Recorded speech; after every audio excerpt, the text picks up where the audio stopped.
Good afternoon, everyone. EverGrowLove, Will, good to see you. And Miguel Crypto. Who else we got here? Gringo and Stingo, of course, you're here. Sazax, my apologies if I butchered that name.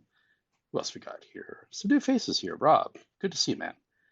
DJ, Corey Mallet, and another DJ. Hope you guys are having a great day, good weekend so far. We're just about to get into it today. Savior, good to see you too. Hope you guys are doing awesome. Man, I'm as excited for this one because this is kind of a little different, this space, and you'll understand why very, very soon. Trek Journey, how you doing? Love your new NFT collection. Really, really enjoy it very much. And I see Popeye's here too. Feck Alfred, how's it going? Gerson, good to see you. Who else is dropping in? Denny, so good to see you, man. Love those pictures of your roofing jobs that you're doing, man. I just love seeing that stuff. So thank you for doing that. I heard, and in case he's napping, Paul might be here to drop in. Drakefist, good to see you too. And we've got the Shy. Let's see here. The Shy, William Blake, and who else? Andy. I think I've seen you before. Andy Trucks. It's been a minute. Thanks for joining in on your weekend. And Tom Rass 6. Yeah, there is Paul right now. Give me 1 second. It'll be just a minute for him to connect. And then we'll get rolling right into it. It has been a busy, busy week. I'm sure you guys, if you've been following. Paul, how you doing today? Hey, good. How are you? Good, thanks. We were wondering if it was if you're going to catch a nap or not today, or maybe it was earlier. No, I got some good sleep last night and this morning, which was good. Nice. How do you do that? Yeah, with everything that's going on, how do you find time well, for sleep? well, because I like it's a running joke that I like naps, obviously, but it really is like I mean, Sam talks all the time. It's like you never really get that night's sleep. Like I didn't go to bed till 4 o'clock, and I woke up at 8. So it's really that's like a nap in itself, kind of. So and then you get tired during the day, so you take an hour nap, and then you're up a little bit longer. So it's kind of like that. It's you know what I mean? It's tough to Yeah, for sure. explain, but that's what we mean about. So technically, like if I do get some downtime, like I just fall asleep. Like I fall asleep with the computer, I fall asleep here, fall asleep there. It's not like I get 8 to 10 hours and decide to take a nap in the middle of the day. Right on. It's tough.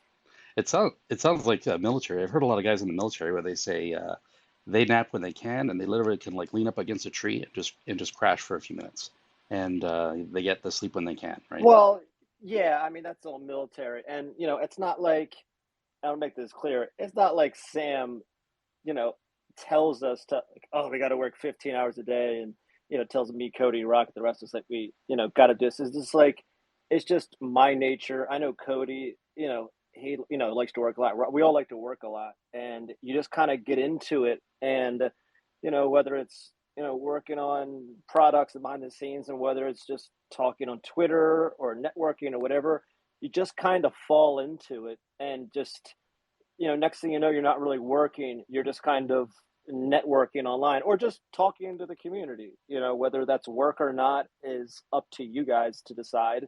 I don't really see it that way, but you just kind of fall into it. Now, it's hard to just walk away and turn that off and be like, okay, I'm going to turn this off for 6 hours and be back on, because something might happen in those 6 hours that I might need to attend to, might want to know about.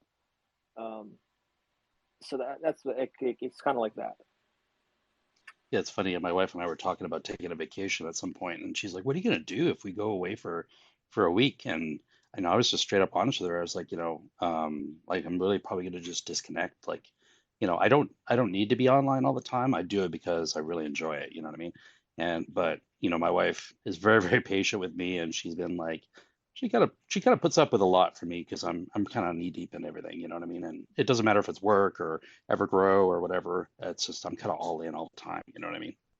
So yeah, Yeah, you have to I'm do that too, especially when I mean I wouldn't say lucky. That's not the right word because I think anyone's lucky that is married or has kids. Obviously, they're lucky too. I'm in a sense I'm lucky in the job that I have. Look, I mean I'm single. I don't have kids. I don't have these other responsibilities, except for, really work. I do take care of my mother financially, but that's a financial thing. So, I'm able to have this, you know, be up late, sleep, do this and that, where other people um, do not have that. They can't. They have families, they have kids, and so it's good. But even me, even we need to unplug. But we do that. We're very Sam will tell me, hey, I need to take today off because I need to unplug for a day or two, and we tell each other what's going on. Like I have a wedding tomorrow. Hey guys, I'll be gone for this wedding. I'm going to shut down for the day, so they know to if I don't answer, they know why. It's not like I'm just ignoring everyone. So we kind of work like that. Yeah, and for me, I find that my work is like not necessarily physically taxing, but mentally very taxing. But I find working on like EverGrow stuff and LunaSky NFT Instagram page and just the other stuff that I do, I find that really just I find that more energizing because I'm coming up with ideas and I'm writing things down and it's kind of more my passion than my day job. So yeah, if anything, I when I'm away from work, I feel better. You know what I mean? So just because I'm working on this. I can tell you, for some people, there is a shelf life for how long they can be in crypto and if they're working on a project. You see a lot of these people that, fall out, call it CEOs or people that work for the company or whatever, the stress gets to them. It even gets to me. I mean, not even gets to me. It gets to me, it gets to all of us. And you have to find a way to handle it. And some people can handle it because they already have other stress in their life. And I see it all the time behind the scenes when I talk to other projects and I see other people and they come out and say I'm leaving this for another job or I'm leaving this because I got a promotion or no they're leaving really not not every time but they're leaving because of the stress and the community puts a lot of stress on you, rightfully so. You just have to manage that and sometimes I mean literally I I get overwhelmed and I need to take a step back. Um, I deal with that a lot actually, and you have to learn to take a step back because it's not easy. Now, most people are very nice and understanding and this, but you know, it's hard not to read stuff or see stuff, or we feel that pressure, and any project leader or someone that works for the project feels that pressure. I'm sure people, even on the mods, I even know they feel the pressure. Because I was a mod before, so I know how I started from the bottom and now I'm here. Excuse the pun. Um, but it is a lot of pressure. And even, we tell our moderators, if it gets too much in the discords or telegrams or whatever, go take a break. Go take the off for the day because it can get very stressful. Then you end up saying something that you shouldn't, um, or kind of breaking. And I could tell you guys feel like you have a personal responsibility, the mods in Telegram, Discord, Facebook, doesn't really matter where, here on Twitter, to like, we want to look after each other. We want to look after the investor and provide them with the answers that they're looking for. Sometimes you can't give them those answers because it's kind of like, okay, right now I just can't tell you everything. But, so there's that kind of leap of faith at some point. But the people who really care in this project, you could tell like right away, and I would say that's the majority of people. Whereas other projects, they're kind of like, don't bother me. You're just beneath me. You know what I mean? And I really, really get turned off by that. So I'm just grateful to be where I am. So yeah. Thank you to all of you and the team and the mods. And you see them in there all hours, man. I just really it's pretty amazing. We have an amazing community. So before I get rolling into it, Paul, I'm just gonna give a welcome to everybody. Is there anything you need to talk about real quick before we can get rolling? No, go ahead. Yeah, so as you guys are probably aware, this is Twitter Space number 39. I've done 38 of these before. Um, yeah, where we cover Lucro, EverGrow, LunaSky NFT Marketplace, the Atlas Wallet, and other future utilities, as well as crypto news from the week. So if you are new to the space, and I see a lot of new people, and I and the rest of the community, the EGC fam, would like to give you a very, very warm welcome. If you've invested in EverGrow and or Lucro token, you are now part of the best community in crypto, hands down. I could say that honestly, without any reservations. You will meet some of the nicest, most helpful people here on Twitter, Facebook, Discord, Telegram, everywhere. Um, the people here in the space are often regulars. You'll see them on the space here every week. And I can personally attest to the support that I've been shown. And you can bet that they will support you as well. So thank you for being here. So yeah, like we said, let's get right into kind of the news. I like to cover a little bit of news in the very beginning. This one's from Coin Telegraph. Kirthana Devastar was the writer of this one. It was interesting. From barrier to breakthrough, solving UX can be catalyze mass adoption of crypto. UX meaning the user experience. And it goes on like this. So let's be honest, it's hard to envision the mass adoption of crypto. As exciting as it is to imagine a world where crypto banking is as common as discussing whether classroom or a buzz with conversation about the latest developments in the crypto space, the reality is the industry is a considerable distance away from this widespread acceptance.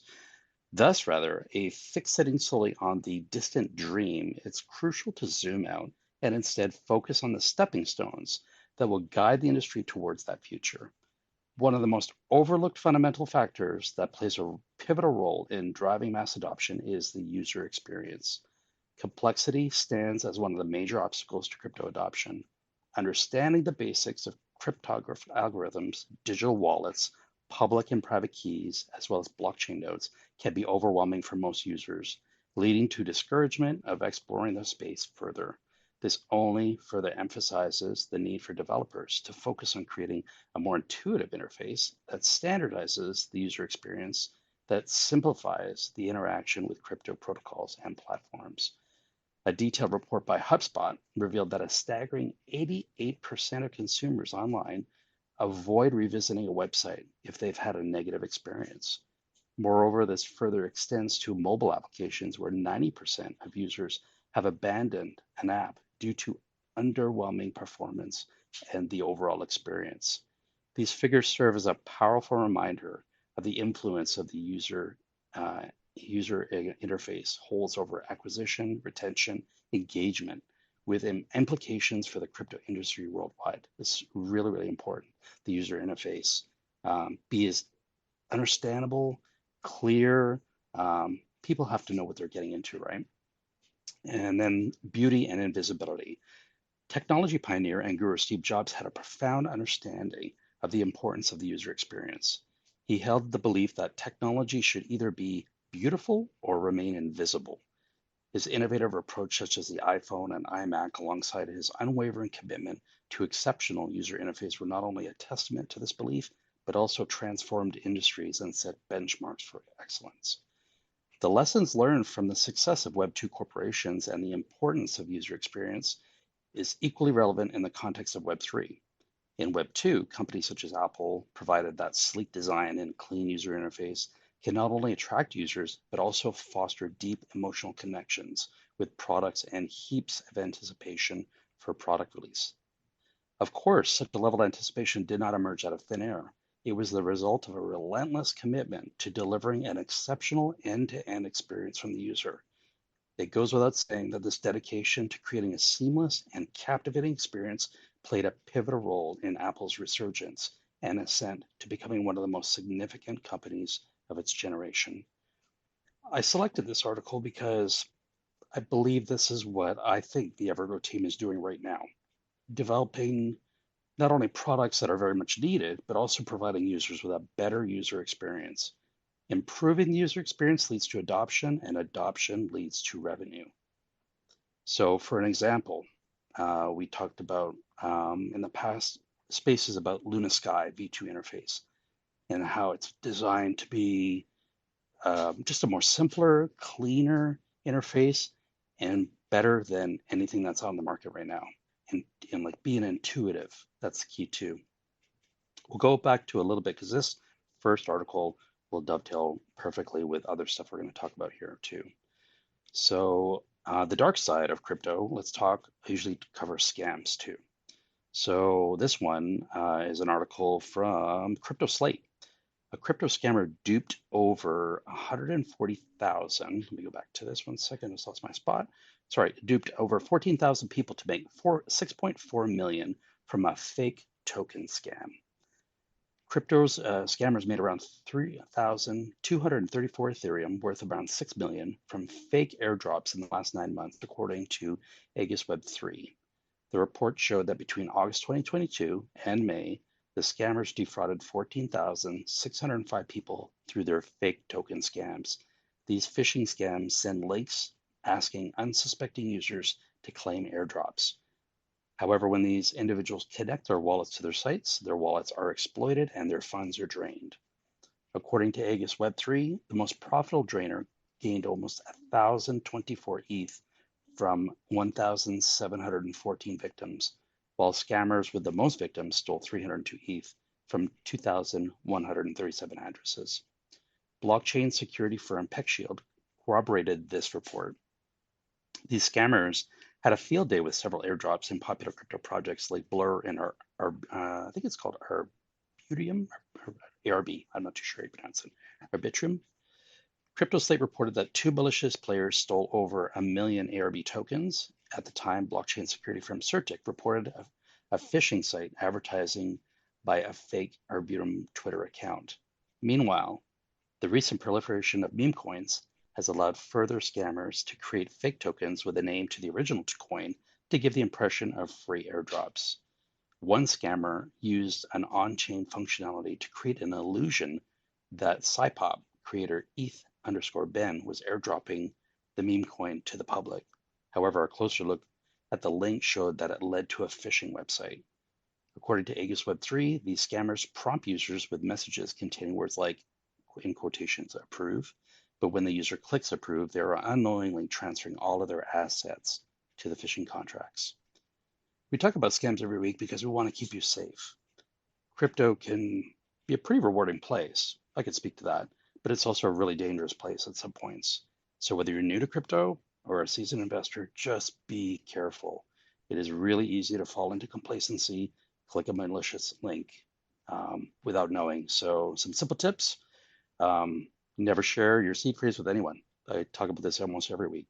Don't click on any links on Twitter, Discord, Facebook, Telegram, unless you're absolutely sure you trust that link. On EverGrow Discord channels, links are frowned upon for this very reason. None of the EverGrow team, mods, helpers will ever reach out to you first. And we have an amazing group of helpful people with so much info that are ready to help you. We're all happy to help answer questions, of course. And quite often, questions that have been kind of asked multiple times will be split up into a specific channel within, let's say, Discord or Telegram. Paul, go ahead, man. I'll bet you that number that is estimated to be stolen, I'll bet you it's triple or quadruple that. That is not recorded by them. You know what I mean? Like, obviously you can't record it all. I'll bet you it's got to be at least maybe more than that. A lot of people just, they, how many report to, let's say, as the FTC, or they probably just, out of shame, I mean, like, oh, what can I do, right? I got $15,000 stolen from me. I don't use so this is when EverGrow was like pumping.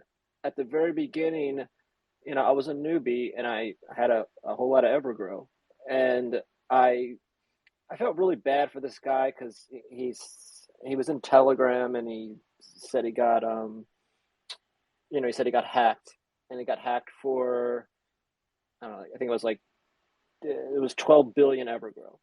So I was trying to be a nice guy because I had so much and it was doing good. And this is like the first 5 days.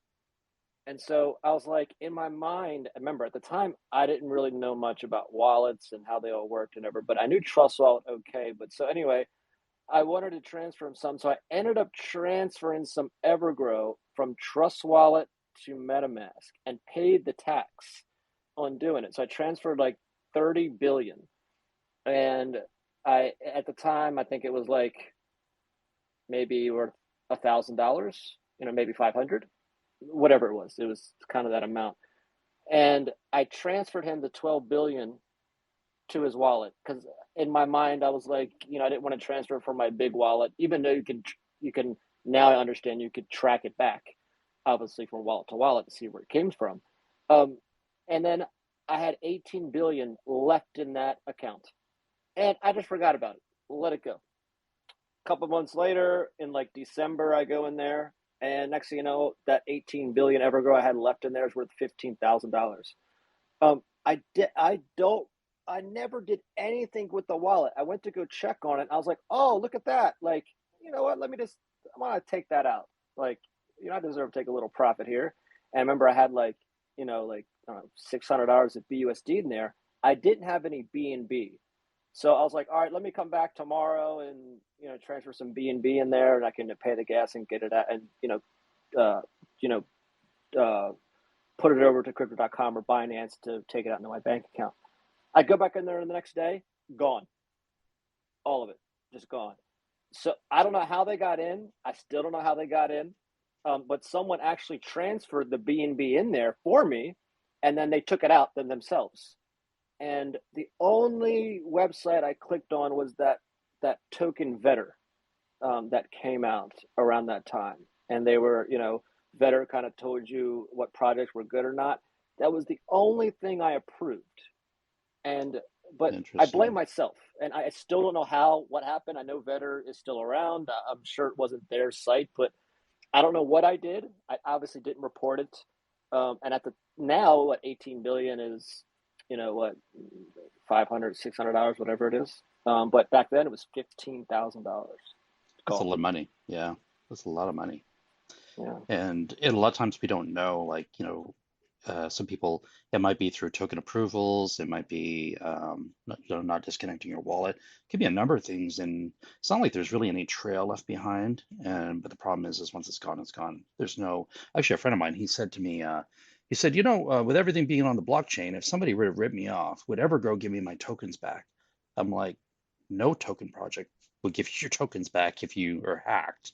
That's just not how it works. The only advantage is really that it's traceable. Like you can follow the breadcrumbs in a sense until it gets to a certain point where there's websites that are dedicated to kind of washing crypto. But Well, I know after I did that, I like to be generous. It makes me feel good, especially when I'm in a position to do that. So at the time, this guy's story. Remember, I was just became a mod. Like I was just into crypto 3, 4 months in, and I had so much. So I was like, okay, what's 12 billion? It was like $300, $400 worth. Let me help this guy out. Anyway, he was like, thank you so much, man. When this turns into whatever, I'm gonna pay you back, and I'll make sure I return the favor. And I was like, nah, man, you don't need to do that. Like, just be careful next time. And I was really just trying to, be generous, but also I felt bad. Well, next thing you know, like I look back, like I don't know, months later, maybe 6 months later, I look back into that guy's wallet. He ended up buying like another 100 billion worth of EverGrow, like for thousands of dollars. Like, and I'm scratching my head, like, wait, this guy told me like he spent his last $100 on this EverGrow, and now he has nothing, and blah blah. And now I look back, and he spent I mean, well over $5,000 on EverGrow and other tokens in this same wallet. And I didn't bother messaging him, and I didn't want anything back from him. I didn't care about that. The point was, like, I've gotten dozens, maybe 100 messages since then of people on Twitter, Discord, Telegram, whatever it is, saying, oh my God, I got hacked, or I'm in a bad place. Can you help me out? And I feel bad every time I get those messages, but you don't know who's telling the truth, who's lying, who's does that to, just messages everyone in the world and, tries to get something back. So, literally, if you try to help everyone out, there's a reason why you can't give out, everyone. Now, a lot of people, even in this room, do giveaways and they do this and they do that, and that's great. I do the same thing, but you can't. Everyone who if everyone asked you for $5 or $1, you'd be out of money. So if you do it for one person, you really got to do it for everybody. So that's why it either since that day, the answer's always been, no, I'm sorry, I can't help you, like, or get some other advice or whatever. It's not to be a dick. yeah, It's yeah. just that way. You can't do it for everybody. If you do it for one, you kind of got to do it for all, and you end up broke. Luckily, we do enough giveaways here that, all you got to do is just kind of wait around and your number's probably going to come up. You know what I mean? I've seen a lot of people, win even just 100 BUSD, which, you know, hey, that's great, and I think we just did one $1,000 giveaway, total 10 winners, and that's great, and there's going to be more of that, I'm sure of it. So, yeah, just to be Yeah, involved and I'm waiting for one guy to message. So I usually take care of the payments and all that giveaway stuff. And I always have someone help me out with the Rocket's really good at. And we've at first it was kind of easy, and then we start doing these bigger giveaways, and bots get involved, and Twitter Picker just picks all the bots. So Rocket ended up, asking Rocket to help me out, and Rocket's a I mean, he's made our technical manager for a reason because he's very good at all this stuff. how It do you took him 4 days to get through, like to find a solution to try and bypass all the bots and find some real people out there. And then we had to go through and manually check them after. It took like 4 or 5 days. And I'm still waiting for one more person to message me, and I'm going to pay everyone out. how do you like determine who is a bot and who's not? So, I mean, well, one, I mean, you can't. I mean, if you look at their site, you can clearly tell if they're a bot or not. But it's a person behind the bot. But as far as like the giveaways, Rocket has this program. I haven't seen it, but he actually went through 3 programs, and it runs through, and it does something where it looks through it and checks their followers and whether they're all connected, or whether their entire thing is giveaways. But it's very hard because what if one person has an account that's set up just for giveaways, and so it's very difficult to when you get to that point of it, of whether they're real or not. I mean, every account is technically real. They're just run by people who have it botted. You know what I mean? Where they just automatically comment or automatically retweet, automatically do Right. this. Just out of So I don't know convenience. what it is. Yeah, Rocket has this program, and he's very smart at it. So after when the I did all the giveaways with the Twitter picker when the EverGrowman NFT was given away, those were a lot easier. We weren't being botted, and we were so we're trying to do stuff now where and we're going to start changing it up as we go forward to where we do a contest, but bots won't be able to do it. Like, we're going to try and come up with some way of where you have to enter, and there's no way for a bot to do it. Like, I don't know how exactly we're going to do it, but this last time we tried to do a tweet off a tweet, bots still caught it. So we're going to keep trying new things to try and get authentic people in there, and that's what you need. You can't have just bots do whatever, because you want the message to spread. Sounds like a So challenge, yeah, for sure. it really is, man. Crazy. And Denny's actually doing a giveaway, I think 150 BUSD. So click on Denny's page there for the rules, because yeah, it's always kind of doing these giveaways. Thank you for that, Denny. I really appreciate it. The next thing I'm going to talk about, believe it or not, is you won't really understand why at first, but we're going to talk about marketing funnels. So I think it's going to be really important to understand very soon about marketing funnels. But really, if you're not really familiar with a funnel, so what is it? So marketing efforts don't necessarily involve getting people to buy right away. Instead, they start by capturing leads, potential customers, who shows interest in the brand, and then when that company turns anonymous strangers into leads, they're then drawn to them into the mouth of the funnel. Then they continue marketing and these leads with the goal of getting people to buy. Of course, only a fraction of leads will actually lead to the purchase of products. And as they advance through different stages of the buyer decides that they produce different through the stages of the buyer decision process. Some of them will abandon the effort without even going any further purchasing. Thus, the crowd thins, and the visual representation of this forms kind of a funnel shape. So the benefits of a funnel. Now they have an idea basically of what a funnel is.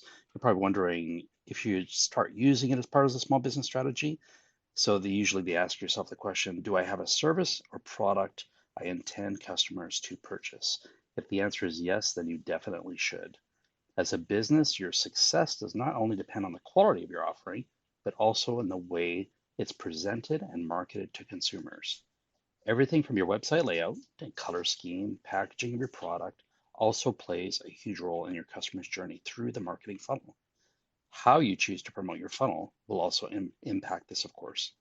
Some specific brands and businesses metrics use the marketing funnel can help improve overall quality, increase brand awareness, increase brand loyalty, higher customer lifetime value, and improved customer satisfaction.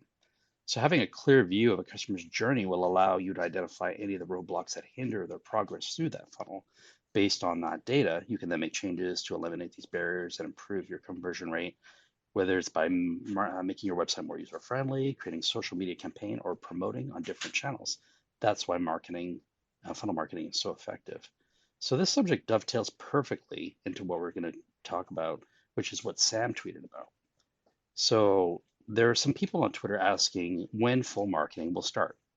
Sam and the team have made it very clear that their advertising is not something they're taking lightly. There is a solid plan in place. EverGrow official revealed this week, or sorry, the just to go to what Sam was saying, Sam had used that term funnel in one of his tweets, and this is precisely what is being done. So from this last Tuesday, actually, a brief recap. Marketing funnel has three phases. That's the beginning of his tweet. Number one, attract. We want to attract as many people as possible to EverGrow from wherever we can find them. Number two, engage. Help people understand our project, what makes it stand out, meet our amazing community, learn about the roadmap and rewards, etc. Then number three, convert. Hopefully, once people see the quality of our offering, our great community, our solid and transparent team, they will convert to holders. So that whole thing about marketing funnels and all that stuff, there's a process in place right now. A lot of people just wanted to go from 1 to 10, market, right? But there's smart marketing. You don't want to waste money marketing because you can waste money marketing on things that have no effect to the bottom line at all. I'm sure, Paul, you can speak to that in more detail than I could. Yeah, I don't want to go into too much detail. I'll end up just talking away. Look, guys, there's reasons and for doing something, not doing something. A lot of stuff behind the scenes we see. Sometimes we wait. We need to see what's going on with the chart. Is someone keeps selling just for exit liquidity. Wait until they're done. Wait until some utilities come out to really ramp it up. So we're really at the beginning stages, guys. We're just, you've seen a couple of videos have come out, a few, accounts have been, tweeting about this, a little paid promotion. This is very small stuff, what's going on, guys. So it's not like, this isn't like, oh, a big stage one. And, I think, Sam even went over this, this is just a little kind of beginner's taste that we're there, that we're just starting. And, I honestly think, if you kind of look at the chart, we have been down, but, we would be down a lot more if this has been going on because, it's been, sells each day, some big sells each day. Imagine if each of those sells haven't happened, where we would actually be. We might be, almost double, probably double the price if those have been going on. So there's actually some new money coming in right now. Not new money, there's actually money from previous investors coming in, we are seeing. So just to start, I think we're really going to ramp it up once LunaSky comes out. We're really close on that. I don't want to speak too much about LunaSky or Cody and Rocket will kill me. But, like I said, we just had another meeting this week. And I can say this. Starting Monday, we're moving into daily meetings. So we've actually, last week we were done with our weekly meetings. We're moving to daily meetings now. So that gives you any indication of how close LunaSky is that we're moving to daily meetings. I'm sure you all can understand, you can't do daily meetings for weeks and weeks. So we're getting really close, and I'm very excited about it. And Steve, whenever you want to talk about the wallet, we can go ahead and talk about that. You can go ahead and I don't know what your plan Yeah, is to sure, yeah. So bring that up, but whenever you want to, you can, and you you can bet. speak on it. I just want to make sure. Sometimes, I feel like after I do space and I get kind of like unusual questions, and I think like, oh, this is kind of basic. You know what I mean? Like, but so I'm just going to go back and just make it real simple.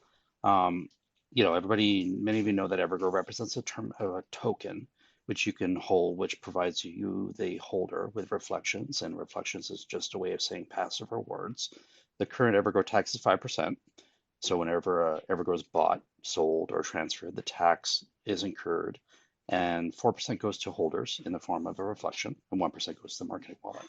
So EverGrow had transitioned from a 5% tax from 14% tax, I think it was like 9 or 10 days ago. And that volume, since that is roughly, I totaled up about 1 million in volume, which is great. But that honestly, I think is just the tip of the iceberg, not financial advice, of course. Most people know, are right now that I know are dollar cost averaging, and so they're kind of loading up because maybe they bought at a little higher price, or whatever. Some people have come back into crypto, in the recent meme coin frenzy and all that stuff, and some people are just new to crypto, and some people I think honestly are waiting for utilities to be revealed. So that really kind of goes into what utilities. So as you already know, some of you may know, some of you don't. LunaSky NFT Marketplace, which Paul was just talking about. Just one second. I'll go ahead and pick up. I want to tell you guys about a couple of things. For some reason, Lucro and some other tokens were taken off of CoinGecko. We were alerted about this a couple of days ago. We thought it was just Lucro, but it ended up being other tokens as well. We've already emailed them as soon as it happened.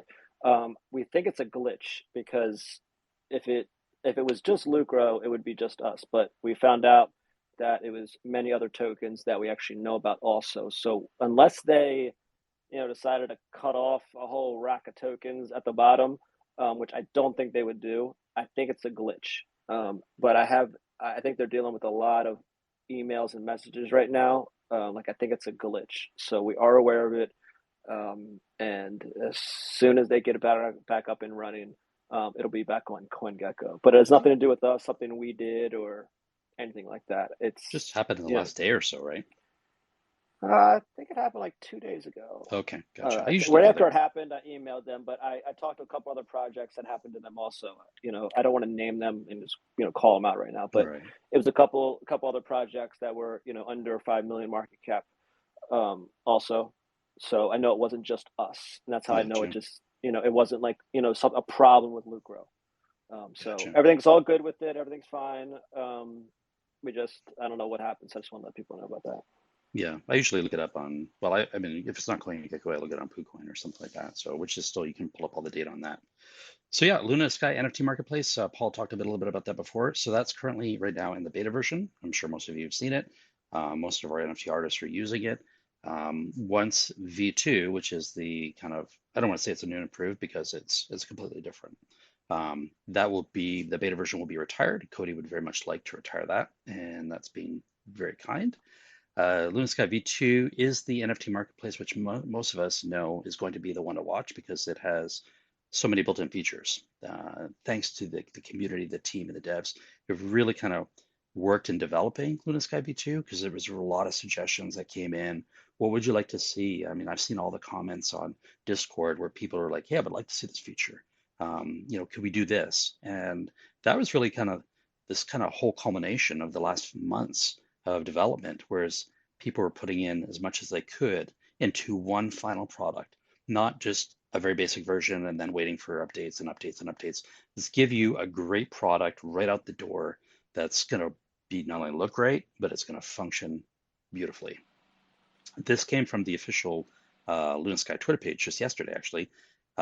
Brace for impact, LunaSky lands soon, space grade, earthbound. So, and that, like Paul's saying, we're talking daily meetings coming up. So this is very, very soon. I can I can promise you, those of you who love NFTs, and I'm not even an NFT guy, and everyone knows that. It's not a stranger to it. I am seriously impressed. Okay, and I said this actually during the meeting about the look of it, the functionality of it. I'm telling you, even though I wish it came out months ago, I wish it was, like this back in September, it is going to be worth the wait.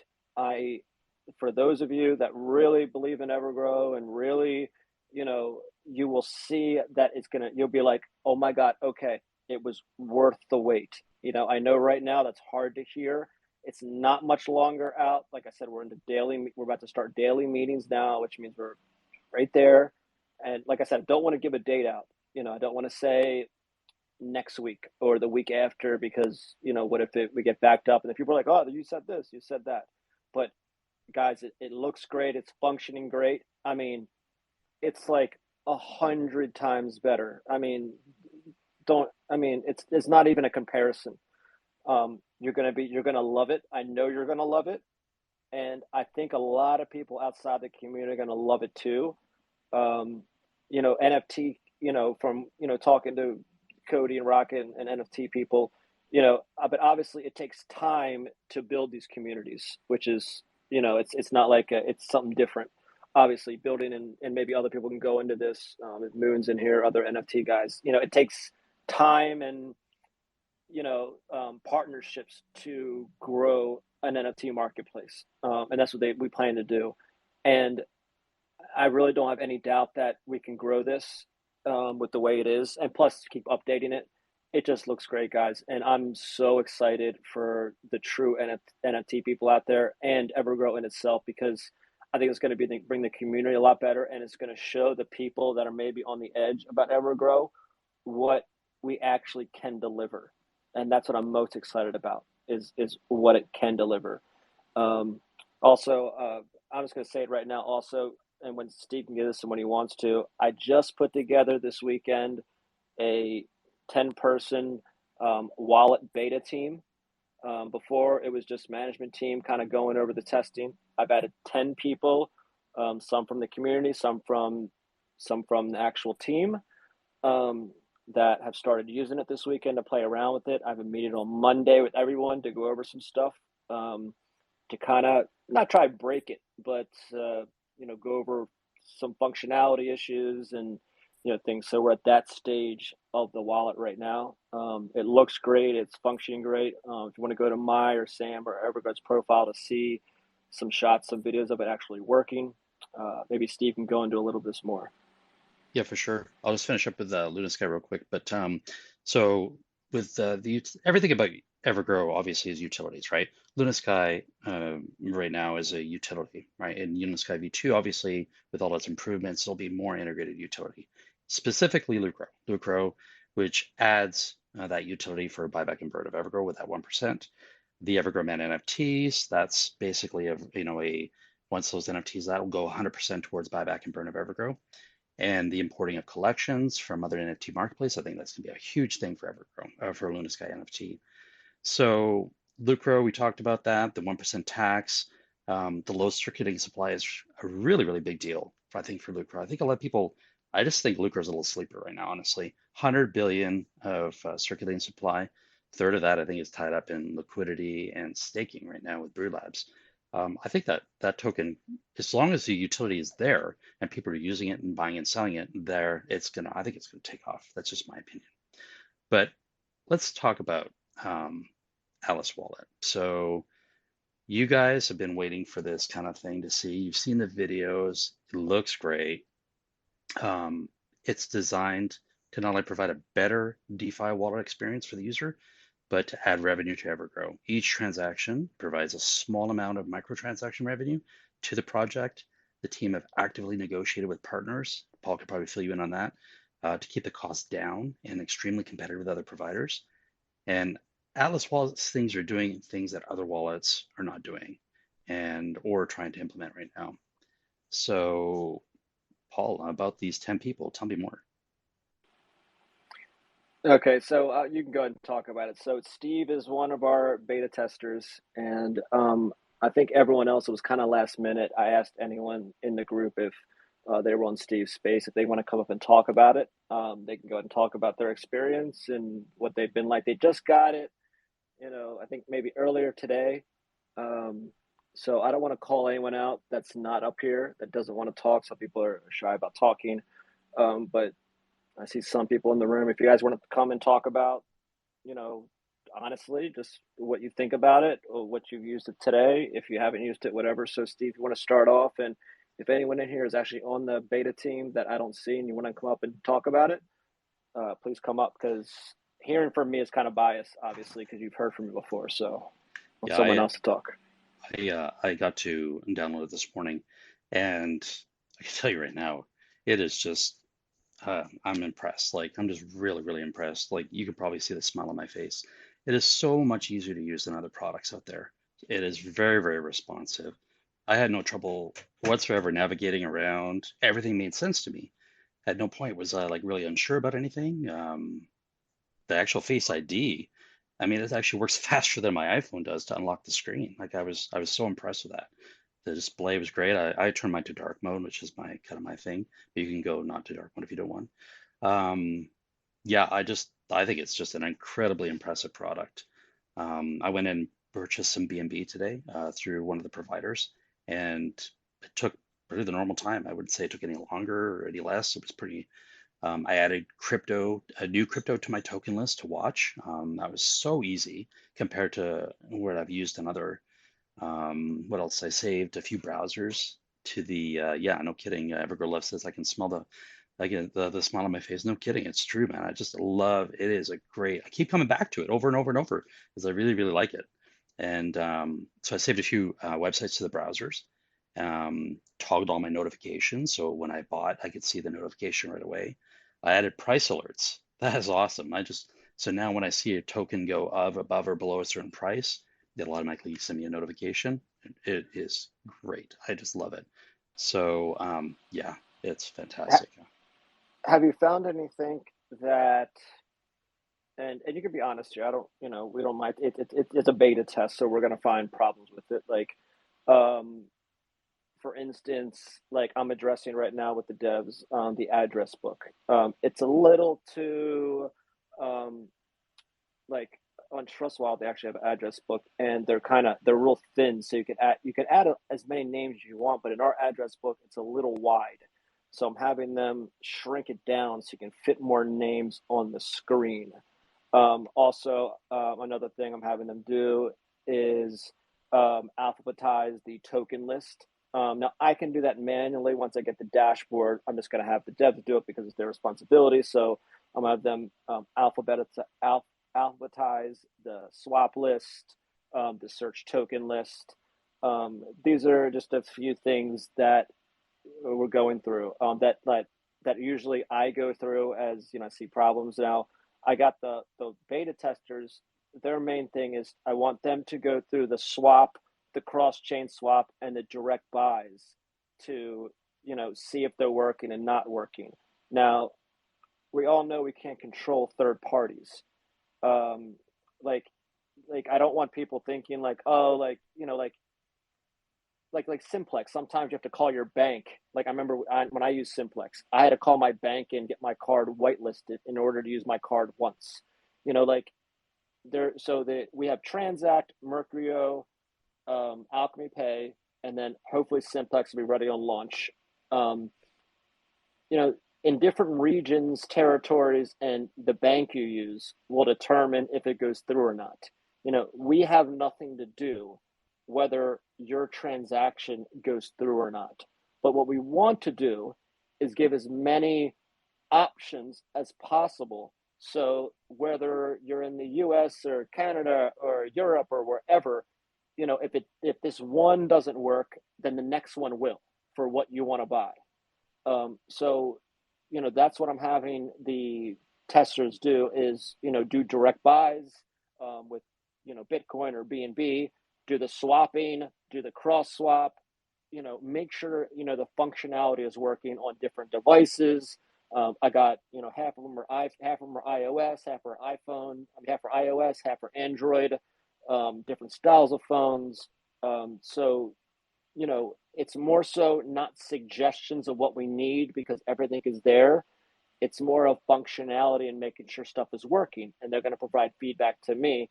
Hey, I tried to load this screen and it just zapped out or something like that. Like, or my NFT doesn't show up or whatever the case may be, that kind of stuff. So that's where we're at right now. So Steve, did you see anything that was a problem for you in there while you're No, in there? no, I Because let's not mean all talk about the good. There may yeah, be some I didn't bad. really, I haven't played with that address. What exactly is that? The address you were talking about? Well, there's a if you go into settings, there's an Hmm. address book. So So you what can can you type add in there? my name. You can add my name, Gotcha. and then you can add like okay, I need it personally because I make salary payments to our mods and admins and people like that. So before, I had to, you know, I have a sheet, I had a spreadsheet where I had to go copy and paste people addresses to pay them each week. Now I can actually have an address book, and actually, Trust Wallet has this. They just added it literally, probably like 3 months ago. So we obviously added it to ours. But we already had the idea before that. But you take ideas from other wallets too. They take it from us, no big deal. It happens. Um, so you just when you're in the transaction, you click a face, and then it puts in the name automatically. So you don't have to copy and paste someone addresses in if you use it. Let's say your wife or your friend, so you can send them without having to copy and paste their address in. You I just think that's you hit the that's great. face, and you hit Steve, and it inputs the address already, and you're That's good to great. go. I'll have to play with that. I haven't played with that yet. But the actual payment, the actual buying a BNB, which is the first transaction I did, I normally go through MoonPay, and I found it was actually easier than MoonPay, and I thought MoonPay was pretty easy. So that was really Mercuro, and all I really did was prompt, do you have your mobile app for my bank online or whatever? Said yes. It sent me a code to my phone, a text message. I inputted that code, and it went through right away, no issues. So it was easy. Are you in the U.S., Steve? Yeah, I'm in Southern California. Okay, I knew that. I just wanted to. I didn't know if you want to actually say that or not. Yeah, yeah. So what I funny is that Mercurio was telling me that last month um, they were having problems with the U.S. So I was like, well, okay, good thing we have other ones. So hearing that you made a purchase in the U.S. with Mercurio is definitely a plus. So that's what I like to hear. But that doesn't mean you have a certain bank you use, card, area, state you're in.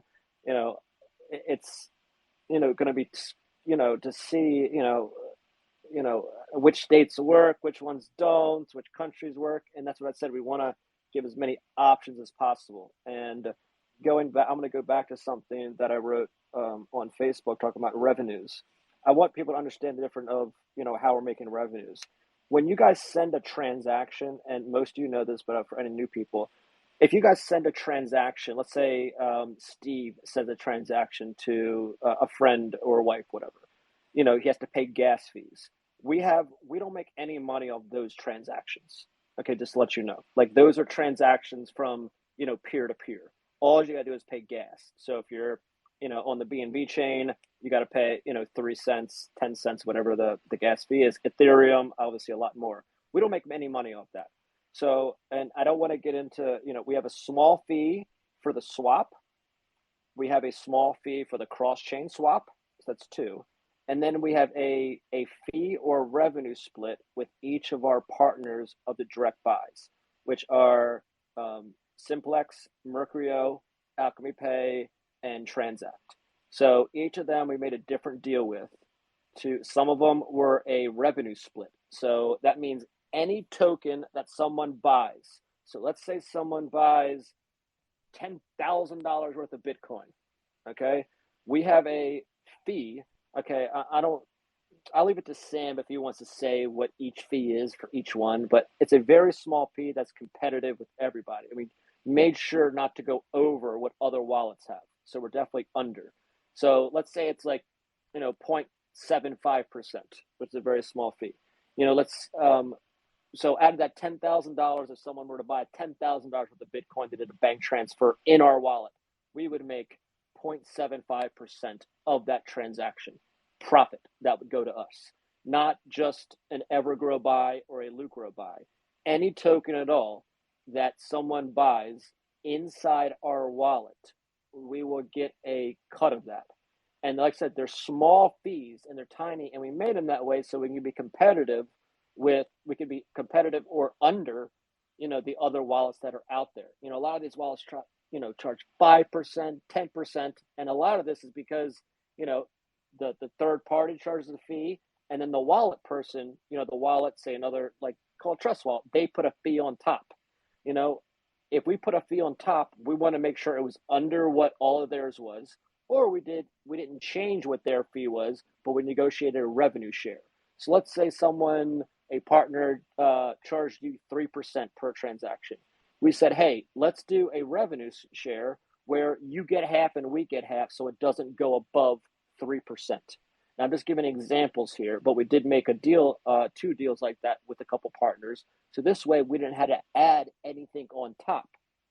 We kept it the same, but so the more volume that we do, the better for the partner and the better for us. So right now, that's 2 swaps and 4 partners that are buying. So it's 6 revenue streams right off the bat. We're going to keep adding partners as we go, and making sure those little things, and that's how we will provide profits back to the holders. So that's why we want people to use Atlas Wallet, especially if you use EverGrow, and we'll build it out. Trust Wallet, and then they keep all of their profits. Imagine how big they are. What do they do with I'm sure they don't put them back into their chart. I'm sure they keep it all, unless Trust Wallet's numbers would be out the freaking roof if they put all their profits back into the chart. Right. They don't, and I don't think they disclose it unless it's part of Binance's disclosure, financial disclosure, because that's part of them, right? Yeah. They don't disclose anything. You have no idea how much they're making, where it goes, what it does. But they're a private company. They don't need to tell people, what it is. So, that's gonna be the difference between us and a lot of other projects. How much do fees do you think play into somebody's decision factor, whether they want to use a particular wallet or not? I mean, obviously for, small transactions, thousands, couple thousands, it's not really that big of a deal. But do you think people, like when you're doing big ETH swaps or something like that, do you think that's something that's on their radar? I think the little fee that we add is not going to matter at all. I don't think anyone cares about that. Now, if someone can buy through Simplex or Alchemy Pay, if one is 5% and the other is 3%, and you're making a big transaction, which one do you think they're going to choose? They're going to choose. That's 5% and 3%. That's kind of big if you're making a big transaction. So they might do that. So we want to give as many options as possible, and so we're given 4 off the bat, and we want to keep adding to that as we go. We don't have MoonPay on there and a lot of the other ones because you need volume in order for them to even consider you. So we have to launch first and then gain volume and then go to them and say, hey, look at us. We have this much volume. Can we be a client and let's work out a deal? You can't just go to every single one and, be like, hey, it's not the wallet. They want all this information. So that's Yeah, why that we makes just can't sense. put every single one on there. Yeah. That makes sense. I'm going to read a couple comments real quick, and then I'm going to Moon, you're up next. AAP says, is there going to be a function where it gives you an alert if your, I think it's a mistype or something, is still connected to DApps or PCS if we forget to disconnect? That would be a really good feature to have. Yeah, I agree. That's a really good feature.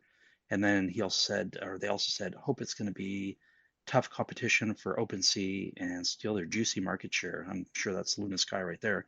Then we are set for life 100%. CryptoProfit also says, will we have off-ramp to card in Australia? That's a problem in OZ at the moment. Interesting questions.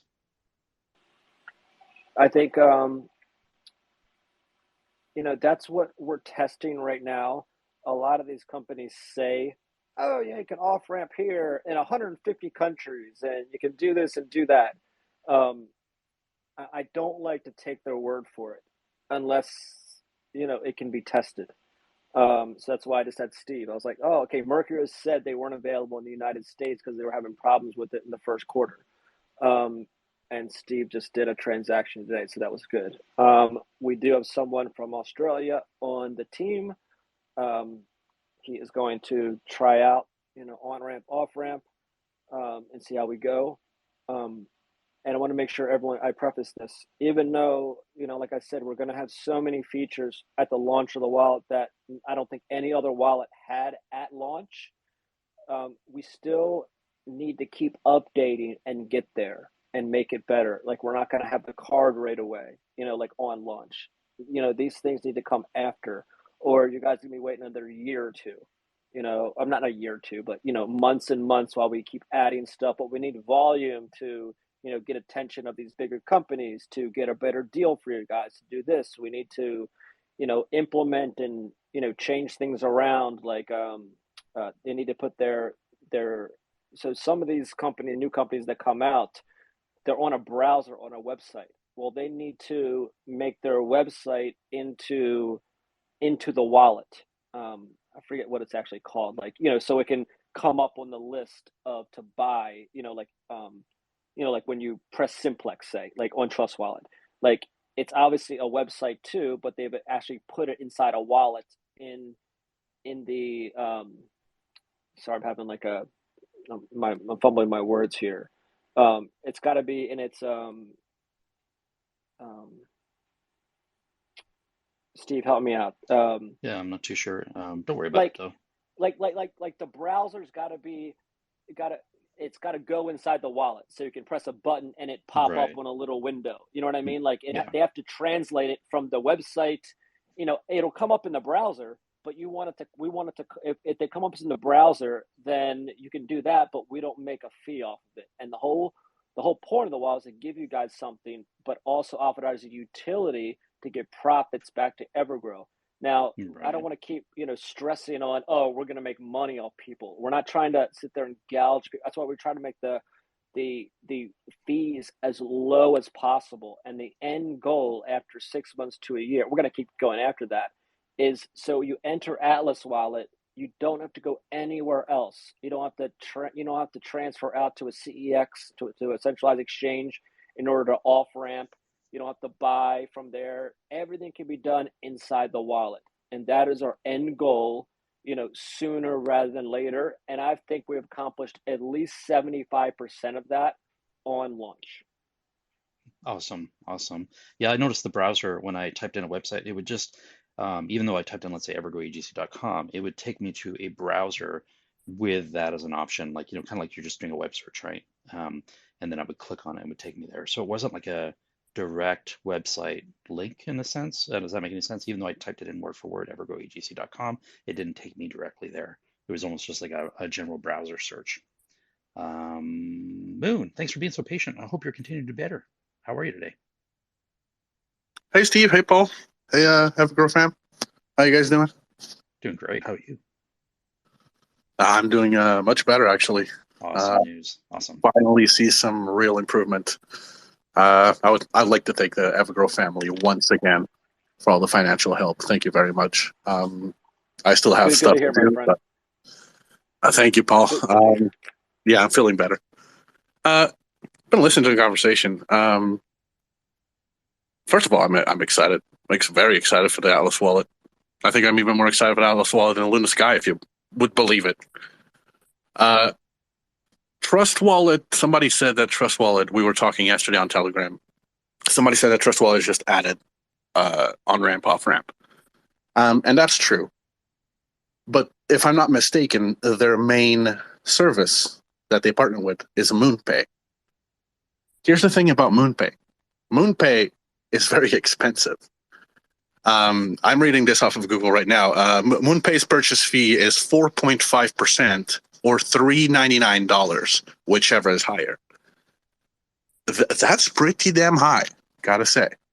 It's not crazy, but it puts it up there with the most expensive ones. It's also one of the easiest ones, but it's also one of the most expensive ones. And like Paul was saying, ultimately, our biggest leverage with the wallet will be to get whatever fees we can get at the same fee or lower than competitors. And that will be by far the most important thing in my eyes. Yeah, with the ease of purchase, and they know it too. With ease of purchase comes spending a little more money. And that's how it is, with any business, something that's big, but we want to try to undercut that. I can tell you, even when we get bigger, and I know this, even when we get bigger and bigger, we're not going to sit there and start charging for logos and, like Trust Wallet, like, 5 BNB for your logo and, all that kind of stuff. I know they need to make some money, I get it, but, we're going to try to do things a different way. But yeah, with ease and a company like that comes a little bit more money. Actually, I did try and contact MoonPay, and basically on their website, it says, enter your information in, your volume, all your, details Right. of your company, and it said, and you press submit, and they said, we'll go over your information, and I don't know the exact wording, but it said we will contact you within 30 days if interested. And right. Essentially, was, we'll contact you if your volume is above 1 trillion. Okay, that's yeah, great. and that was right. that was about 2 months ago. So yeah, they're gonna need to see volume before they even talk to us.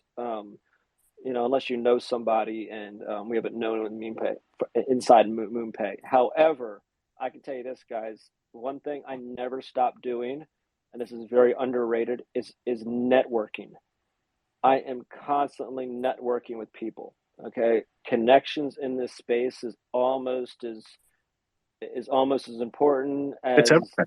money. Yeah, it's very important. Sam does a great job too, guys. I mean, everyone does. Rocket and Cody in the NFT marketplace, in the NFT world.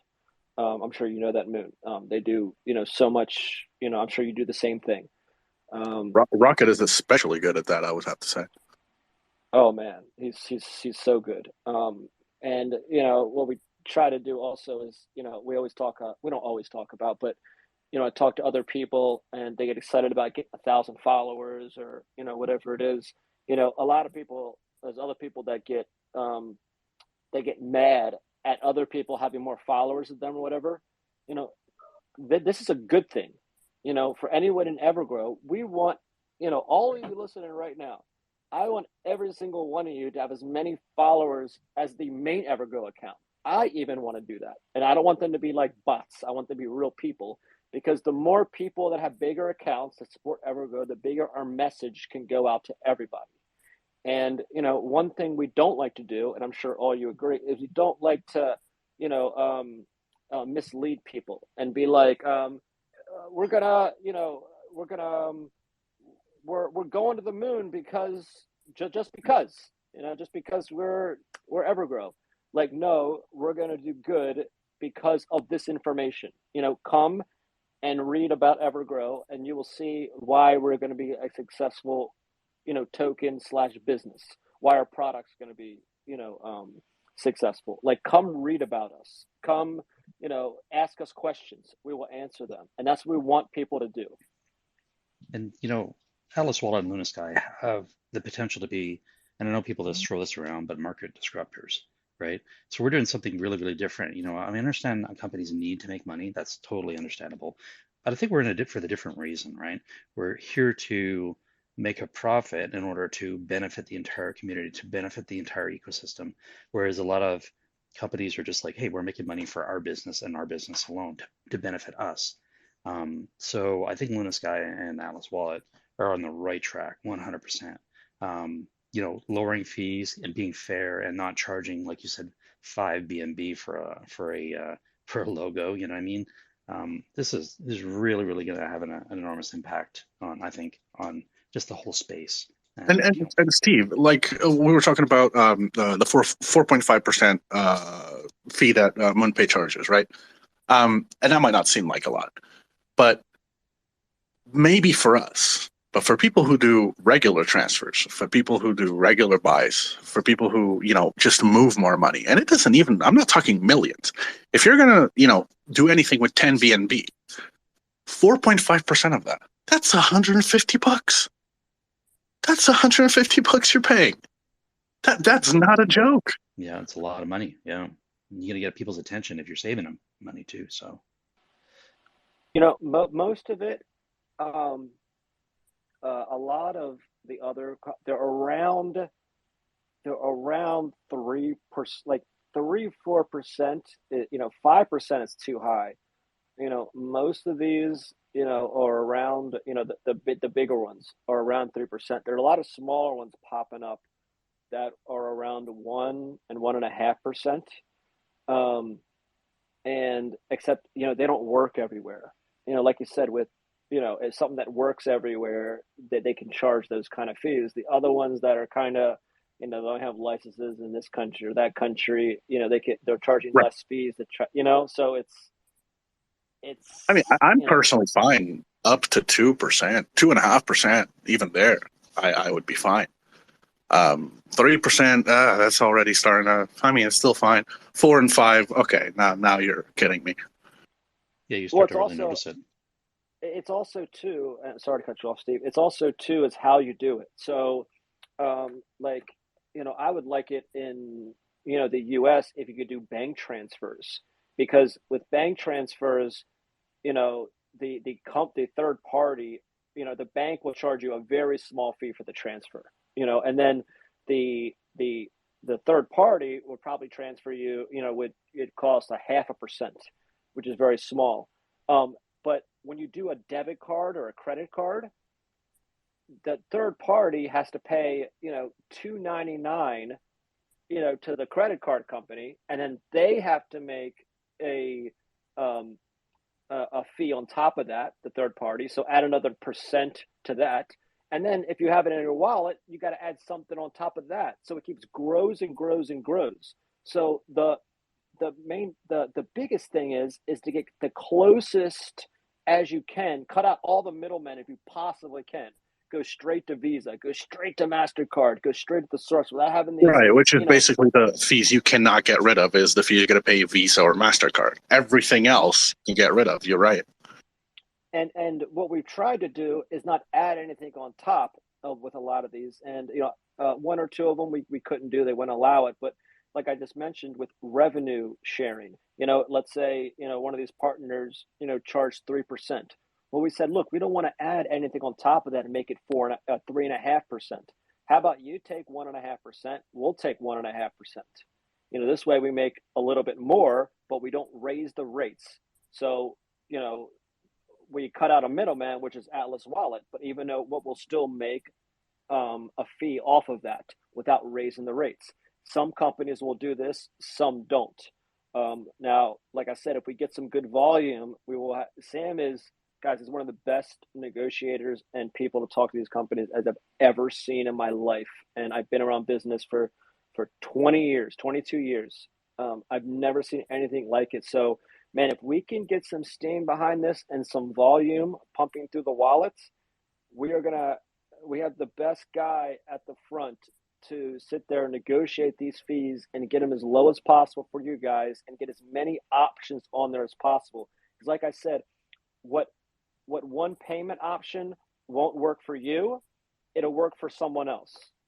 And what worked for them won't work for you. So the idea is to make sure everyone has something on there that they can use. And the biggest thing on there is what I would want to do is to get everyone to be able to, if they wanted to be able to link their bank account and go back and forth. That would be, that, and we have one that like Sam said, I've been working on that in the US that can transfer out to your bank, and it works everywhere in the US, except they don't have a feature to put inside the wallet yet. That's been working on the past 2 months. And I'm pushing to try to get them to get it on there.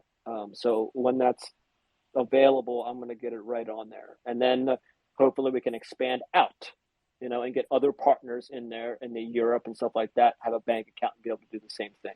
The centralized exchanges, They have multiple partners in different countries, continents that they work with all the time. We have to remember we're a startup. We're not these companies with, $30 million and 10 million in volume going through. We have to Right. start somewhere. That's a very good point you're making, and I just want to say we were talking about that as well yesterday on Telegram, because people kept asking about Atlas Wallet, and someone talked about this will be version 1.0. It will have bugs. It will have things that are not to 100%, and of course it will. It's version 1.0. It's the very first wallet the team has built. It's the very first version. Even if they kept this, on beta testing for 30 years, it doesn't matter. As soon as you release it to the public, you will find a few bugs that were missed. It's unrealistic to think otherwise. But the thing is, you really got to put it in perspective and compare, because Trust Wallet and MetaMask, they've both been around for years, not weeks, not months, years. Both of them were created by multi-billion-dollar companies, and yet the bugs still drive me insane. I use MetaMask for the ease of access between the mobile and the desktop app that they have. It's just convenient. But the bugs between the two drive me, Paul. They drive me freaking insane. I can't be more clear with that. They drive me insane. Why are those not fixed yet? You've been on the market for years. You have multi-billion dollars in backing. Why are you still? See, I would forgive that to Atlas Wallet. We're not a multi-billion dollar company. They are. We haven't been in the market for years. They have. So I would forgive that to Atlas Wallet, not MetaMask, and yet they have those issues. It's going to be really interesting to see how this all plays out, because they've had it pretty good, because there's not a lot of competition in this space, right? Yeah, there's other wallets out there, but the big ones that you hear about are the MetaMask, the Trust Wallet, and I think Atlas Wallet's right there. So once we get it rolling, I think the key thing is obviously awareness, right? Creating awareness and getting people to, download it, adopt it, play with it, and then hopefully they'll see what I'm seeing, and that is it's just a much better user experience. Something Hey, that's Yeah, go hey, ahead. Steve. Honest question. Try to take your biases out of this question. If we were to release Atlas Wallet right now to the public, like tomorrow, I mean, obviously, we can't because we need to do a penetration test and audit and stuff like that. But if we release this version right now, and obviously it has little kink and bugs in it, would you be at all disappointed? Not at all. Honestly. Not at all. I would be honestly. I have crypto on MetaMask and I have crypto on Trust Wallet. They would all go over to Atlas Wallet without even any hesitation. It just I just it is and I'm not trying to sound biased because I'm a big fan of the project, but because when I opened it, it worked and it was easy to use. And this sounds really stupid, but I was able to move my crypto around, you know what I mean, to where I want on the list. I've never been able to do that before, you know what I mean? And not only that, but just the colors that you guys chose, the font you chose. I could quickly look at all my crypto that are in there, right? Even though I don't only have BNB in there right now, but I could see what's up, what's down in green, in red. I can see the dollar value in there very clearly. I mean, it's not like it's anything really crazy new, but it's just done in a way that I like. And when I was navigating all the different, I didn't really have to think about it. It was just very simple, very, very simple. I didn't need a user's manual to use it. You know what I mean? At no point, Intuitive. yes, at no point was I ever going, well, what's this for? You know what I mean? The only time that I ever thought about that was when you're talking about addresses, and it's just not something, a feature that I've never used before. But when you said it, it was, oh, it makes perfect sense. So that is the only thing. But yeah, 100%. I can say without reservation, Paul. Yeah, and like I said, we're just going through the polishing now, but there's still things that there's actually three features that we're waiting on this week that Steve doesn't. I don't even think he missed.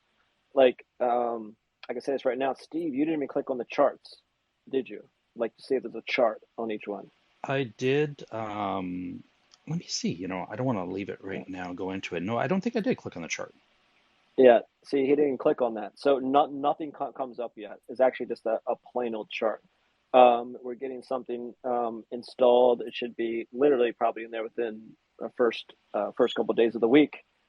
That Do you know is. where we'll get the info for that? The data info? Say that again. If you know where we'll get the statistics, the data info for the charts from.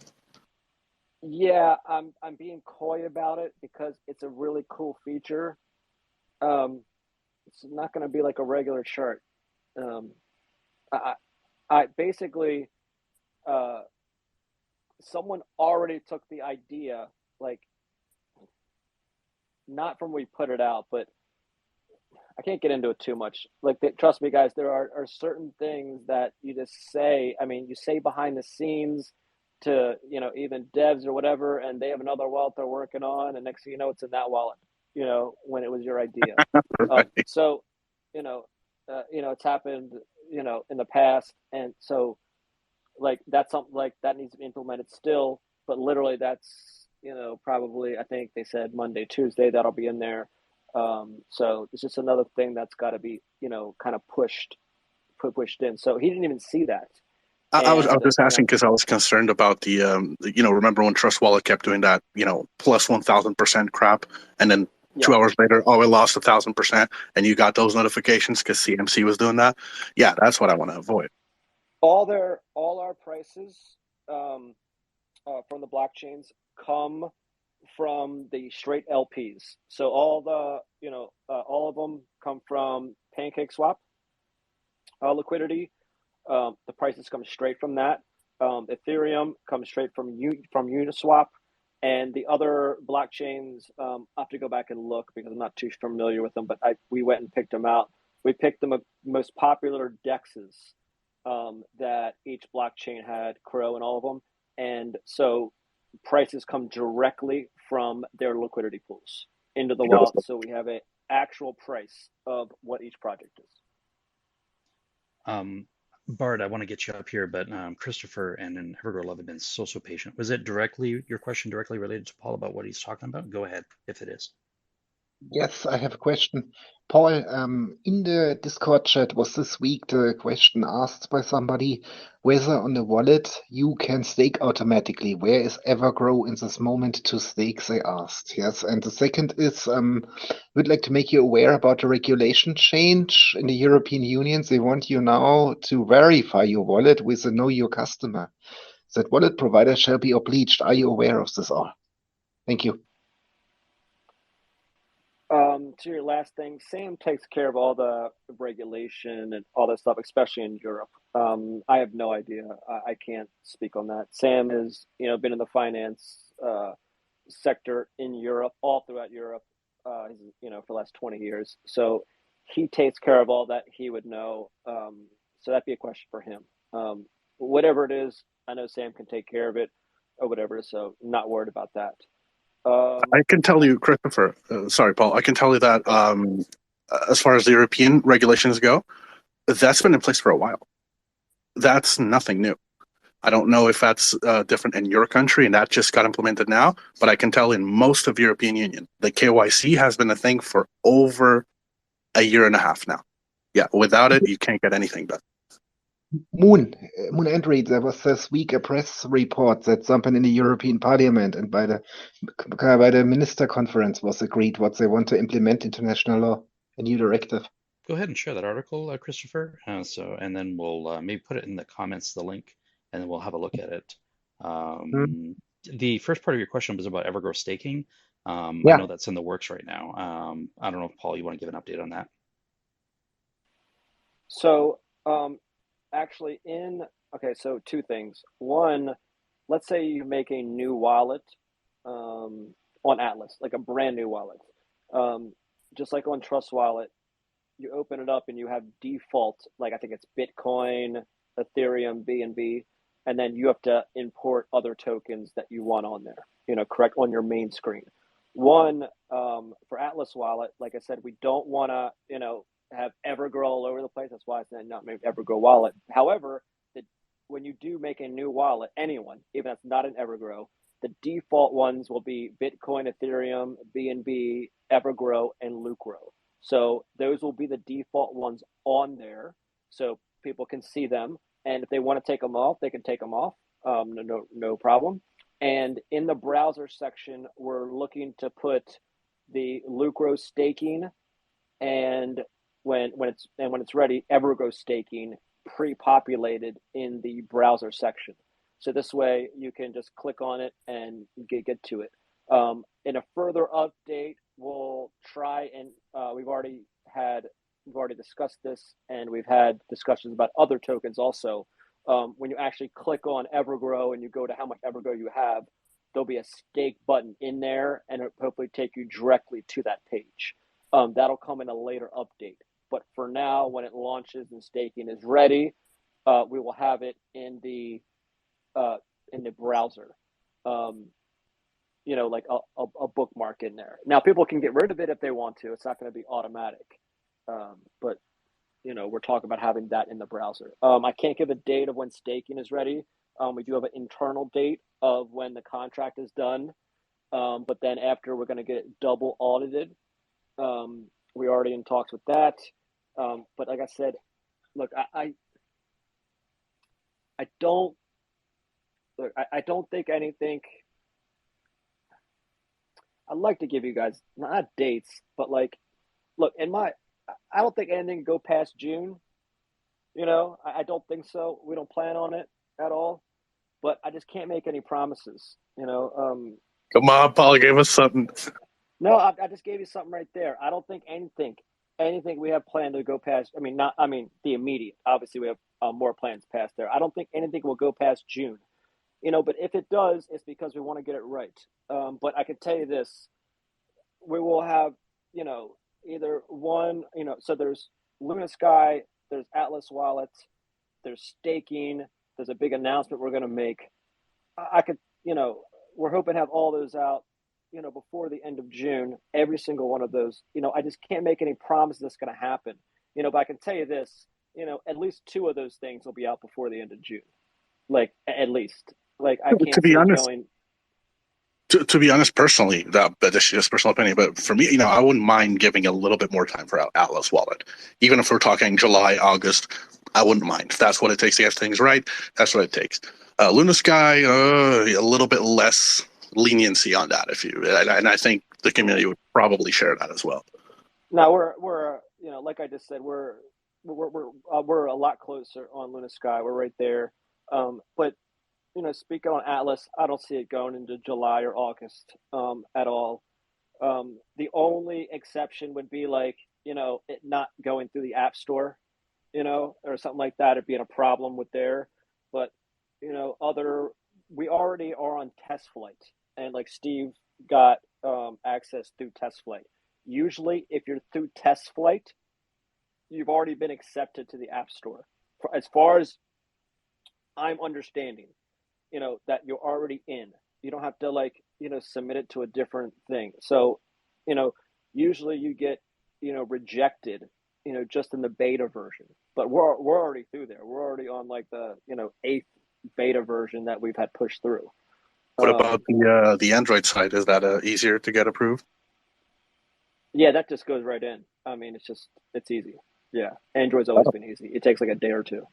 Yeah, but that'll be up to Sam if we get, if let's say, it's taken longer than a week or two, whether he wants to release Android and Chrome before the iOS version.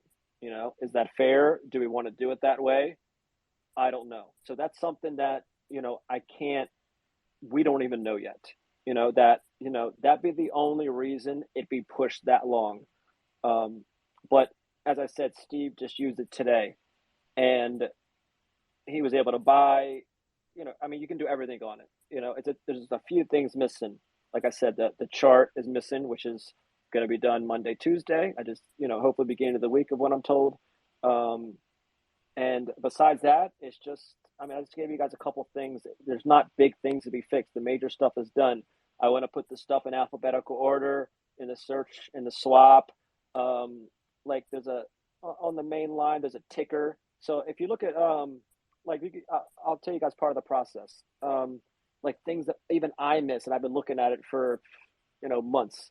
So if you look at Actually, I'm going to put it in the main thing up here in a second. If you look at the video I made, if you look at the main page, it says, like, look at EverGrow. It says EGC/EverGrow, and then space, and then how much EverGrow you have, and then the ticker again. The ticker doesn't need to be on there twice in the one line. It just needs to say EverGrow, and then how much you have, and then EGC, and then the ticker. So I didn't even see it until someone told me about it. And I've been staring at it for 3 months. And this is why having other people take a look also is important. Because as much as that's been staring at me in the face, actually Cody said something about it. And he was like, why is this on there twice? It just takes up space. And I'm like, duh. Like, I'm not seeing it though twice. I'm looking at your video. So on the main page, like literally the first, second of it, if you just press pause, look at the top, it says EGC/EverGrow, and then 4.6 million or billion, and then EGC at the end of that. EverGrow needs to be in white, and that first EGC doesn't need to be there. Same with BUSD. That's nearly impossible to catch. Wow. Yep, I see it. You see it? Like, you wouldn't even know. Like, and all the other ones too. Binance needs to say Smart Chain. BUSD is on there twice. It looks good, but it just takes up space. Lucro or EverGrow or Binance, or BUSD or BNB, that needs to be in white, big letters, and then the ticker needs to be at the end like it is. So right, there's no need to have it twice. But I can already tell you, I could literally be looking at that for years and I wouldn't notice that. Holy crap! Yep. I'm actually going to share it. Let's see if I can put it at the top here. Did it get there? Didn't get there. I'm going to do it again.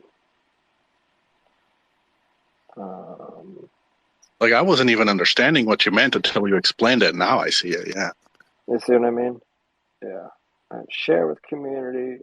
Let's put it there. Okay, there we go. I just put it at the top. So it's just little things like that. So, like I said, all the big stuff is done. Or most of the big stuff is done. It's nothing. That is nothing. That's not even a bug. That's nothing. It's not a bug. Yeah. But I'm gonna have the testers go through it. Hopefully, maybe a week or two. Waiting for Simplex to get in there still, but we won't wait. Like, if we know like Simplex is gonna take another month or something like that, we won't wait. We'll just release it with the ones we have and have that come in the first update. So we're just polishing things up, getting stuff right. I want to get the stuff in alphabetical order. There's certain little things that we want to get done.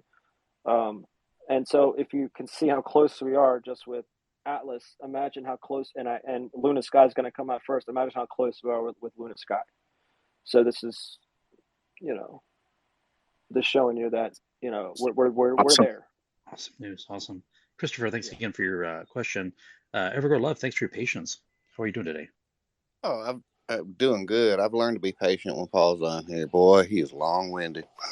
Dude, you know what? I just said that. I was like, I'm talking too much. Shut the hell up. It's all good info. No, love hearing from you. You give out a lot of good information without actually giving out the information everybody's looking for, which is dates. But no, I love it, and I think it's great. So I just had a couple things real quick.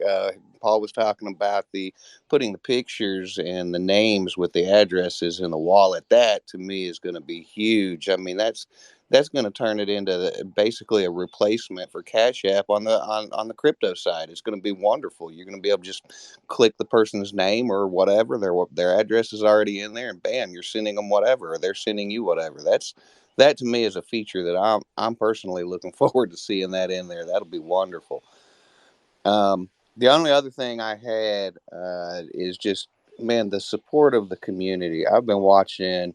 I've been putting stuff out there, just free images for everybody to use, and just the support, everybody using them, the retweeting, the real DFK, man, the memes he's putting out, the MoonAndroid doing his thing, CWP doing his thing. I mean, the community's interaction with all these images and all this stuff going out has just been astounding. I think that every one of them deserves a shout out and a thank you.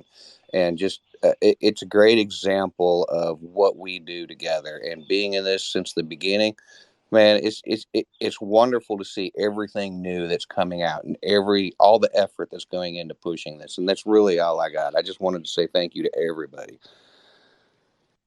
Absolutely. This community is unmatched. Complete. That's not even an opinion anymore. That is a stated fact that this community is unmatched by any other I've ever found. You are 100% correct. Yeah, it's pretty remarkable. Bart, you're probably, if you listen to this a little later, my apologies, we didn't get to you sooner. But anybody have any other questions? I did make some videos, some kind of screen capture videos of the wallet, but under penalty of death, I'm not allowed to release those. So, but maybe at some time in the future I can. So yeah, I that was my rule. So the beta testers have to, if they're going to release any screenshots or videos, everything has to go through me. There's a reason for this, guys. If you start releasing stuff that you may not know is like, oh, it may give off a bad impression. It may give off not a secret, but something we're doing that someone else doesn't know about. Maybe a new person that might see it and it's not ready yet. I've done the same thing early back. I've released something and there was something on there that wasn't meant for the public yet. So we just have to be careful about that. So the guys are going to start releasing more and more stuff, but the stuff, I want stuff to go through me first, and I'm having my first meeting with all the guys on Monday, and we're going to talk through some stuff and go from there. Great. And Rodovik, how you doing? Hey guys, how are you? Very well. How you doing? Doing well, thanks.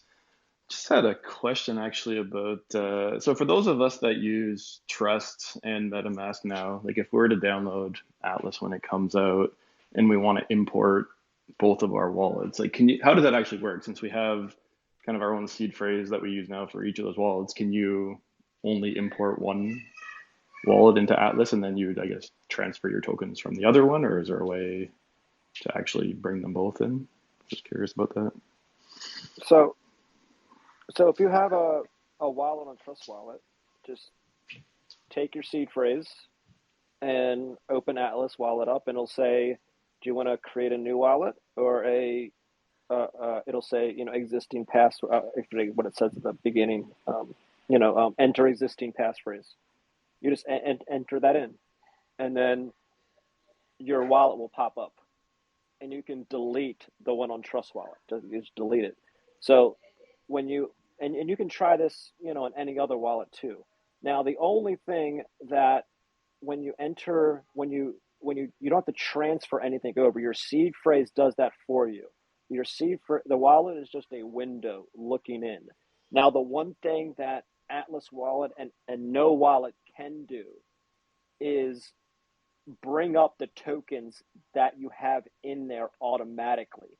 So let's say you have Trust Wallet and you have obviously your default tokens that come up are Bitcoin, EverGrow, Lucro, Ethereum, with the main ones.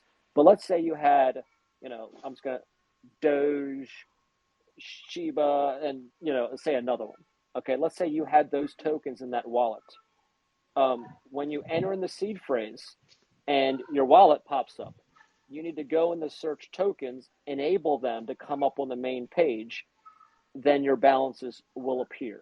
The wallet, this is not just Atlas Wallet, any wallet doesn't know, to enable, which tokens you have money in or not. Because if it did, it would bring up, dusting tokens that have been sent to you for a couple cents, and then next thing you know, you're hacked. So you will have to enable the tokens that you have in that wallet. That's the only thing you'll have to do. That's not all you got to do is go in there and just enable the tokens, or some might need a copy paste contract for it to find it, enable it. There you go, and never have to do it again. Not an issue. Correct. And the nice thing Correct. too is that's not taxed. So if you import your seed phrase, you don't incur any tax from any reflection-based token. So which is great, because otherwise, if you transfer, then you will. And it's Yeah, don't interesting. I had a transfer. friend who did the same thing. He didn't have EverGrow automatically populated within the wallet, and he kept buying. And he's like, I didn't get it. And he was like, hundreds of dollars later. And so I had to show him how to, get it in there. And so this just skips a whole step, which is great. But then how would you import then so to say you do that for Trust Wallet, but then you also have a separate seed phrase that you use for MetaMask. Like, can you import a second seed phrase? I thought it was kind of one per wallet. Up to 50. No, up to 50. Oh, you could do up to 50. Okay. It's just a different one. Yeah. Okay, I thought the 50 was just 50 accounts, but it's actually 50 wallets. Okay, I think that's where I was a bit. Well, because when you're like when I don't know. I'm Because confused. like when I'm in MetaMask, I have one seed phrase, but I have like 3 accounts, for example, right? So I have 3 different wallet addresses, but I only have one seed phrase that I use to access any 3 of those, right? Yeah, I think that's where MetaMask has MetaMask has different blockchains. Like you have to switch MetaMask to the BSC blockchain, and then your BSC tokens, and then you switch Ethereum blockchain, and those tokens show up. With Trust Wallet or Atlas Wallet, they all just show up right there. So we have 8 blockchains that will be available. So they're on the website, Solana, Kronos, Ethereum, Binance, AVAC, Cardano. I probably missed one. But anyway, so if you have any of those tokens, they will be able to show up in there, whether they're in the search box or you have to enter the contract address in there. Now, if you have a token that is on a chain that we don't support, the 8 I just mentioned, they will not show up in there. We will have to keep adding blockchains as we go. Every blockchain that we add costs a lot of money each month. And obviously, we're trying to make a profit with this for you guys. So we don't want to overload on the 20 blockchains that don't have a lot of use right now until we gain that traction and we go into maybe mainstream. Then we can start adding those smaller blockchains that they appear. Now, Jordovich, I think I said your name right. He messaged me the other day about a blockchain. Please do not mention it. We actually are looking at new blockchains out there that have just started and thinking of adding them first before other wallets add them. So those blockchains or new tokens can use Atlas Wallet before they even go to Trust Wallet, MetaMask, or any of these other wallets. So we're trying to we want to target already users. We also want to target those new projects on different chains that don't have their logo in Trust Wallet, don't have their price in Trust Wallet or MetaMask, and so people will have to use Atlas Wallet and they'll be like, oh, there's the logo, there's the price, and I got to swap. Hopefully they switch over because of that. Right, and you'd be targeting those communities, even though they're not as big. There's a lot of them. And literally, you're providing them a service nobody is. And that's amazing. I mean, that's how it is. You start small, right? We're going to start small and big. It's going to be like we're going to come at it from all angles, But the hardest thing to do of any company or thing is to get you to stop using one product and use another. If people are so used to Trust Wallet, to get them to switch wallets is very difficult. So you've got to give them a reason to switch wallets, and those 2 reasons are, one, I just mentioned, they can see a newer token, the logo, everything like that. And 2, you already know how to use it. That's one of our slogans. There's a reason it's built this way. All right. It's not by coincidence or, by accident. There's a reason why it was built this way, and Steve went in there and was very easy to use because he already knew how to use it. He's already used a wallet just like it, except we think this is better. And that's why I asked Sam in that other AMA. And you're right, Paul. The hardest thing is to get people to go from one product to another. Absolutely. But that's why I asked Sam if Atlas Wallet was going to be able to get even 1% of a Trust Wallet's user base. 1%. I'm not talking 50. I'm not talking 30. I'm not talking 40. 1%. We'd already be mooning. So that just shows you the potential behind this. And this is where the marketing comes in, where we're talking about marketing funnels at the very beginning. The way the team is starting to ramp up marketing, it's done in a very strategic way. If you can kind of see just little bits like, okay, a little advertising here on PooCoin, which is nothing, right? But as we ramp up, that's when you're going to start to really see the momentum building. So yeah, very strategic. So thanks for that question. I appreciate it. I'm going to answer a question that is in the comment section. Lister H, will there be an option to offer people to pay fees in Lucro for a discount to help drive Lucro demand? If you're talking about LunaSky NFT, yes, that is an incentive built into LunaSky NFT. The wallet, no, that's not to my knowledge. Maybe Paul, you can correct me on that or confirm. You're correct in what you just said. There's nothing we can do to, make Lucro a gas fee. It's not a blockchain. We just can't do that. However, we haven't forgot about Lucro, and we actually are just signing. We actually just got a proposal for something to have to do with Lucro and just for Lucro itself. I'm not going to give away any information, but we haven't forgot about it, and we're going to go ahead and probably go ahead with this proposal we just got for what we're making for Lucro. It shouldn't take that long, and it's strictly made for Lucro volume. So I can't say anymore. The one known as Lord Black spilled the beans on 2 games last space. So that's 2 utilities right there for Lucro. There you go. I didn't know whether he said it or not or whatever. So yeah. Yeah. So Somebody's gonna get beat up. No, it's okay. No, I don't mind. I don't mind saying it. I would love to say this is, Cody doesn't like, it says don't say stuff. We don't know if Sam already said it, or something. So I actually didn't know if Sam already mentioned the games or not. So looks like they'll be starting development this week. And as far as I know, they're not like crazy, like, games where it's, it's going to take a year or 6 months or, it's not a video game. This will be these are 2 like very easy to use games that, are out there already.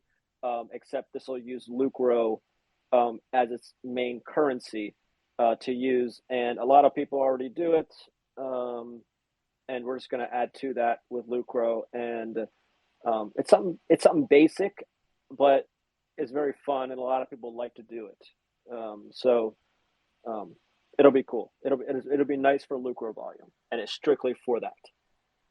So if I'm keeping count right, that's 5 utilities that we know about: LunaSky, Atlas Wallet, 2 games for Lucro, and then staking for EverGrow. That, I don't know if you really count that as utility per se, but I mean, if you're earning income on it, and I'm not really too sure how that would work exactly because you're earning an APY on it. So yeah, that's 5 that we know about, right?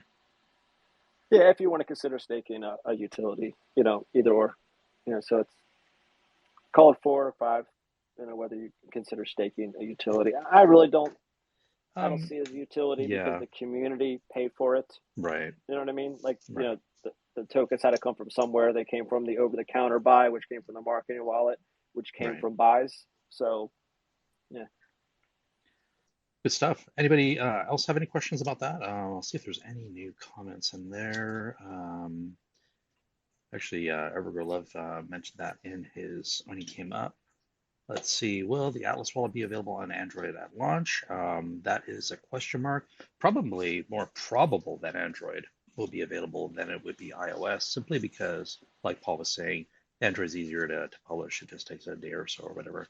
The Chrome extension for desktop, that's kind of another wild card too, so I don't really know which will be first, second, and third. I'm not too sure. Hopefully pretty close to simultaneously. We want them all simultaneously. And Like I don't said, forget the importance of that, Paul, because I can tell you right now, the reason I use MetaMask for anything NFT related is because of the desktop app. That is the one thing keeping me in there. That convenience of the desktop app and, being connected to the mobile app. I've used it a couple times and it was really, really buggy. Like you were saying, Very buggy. I thought it was just me, but then I hear more people having issues with it.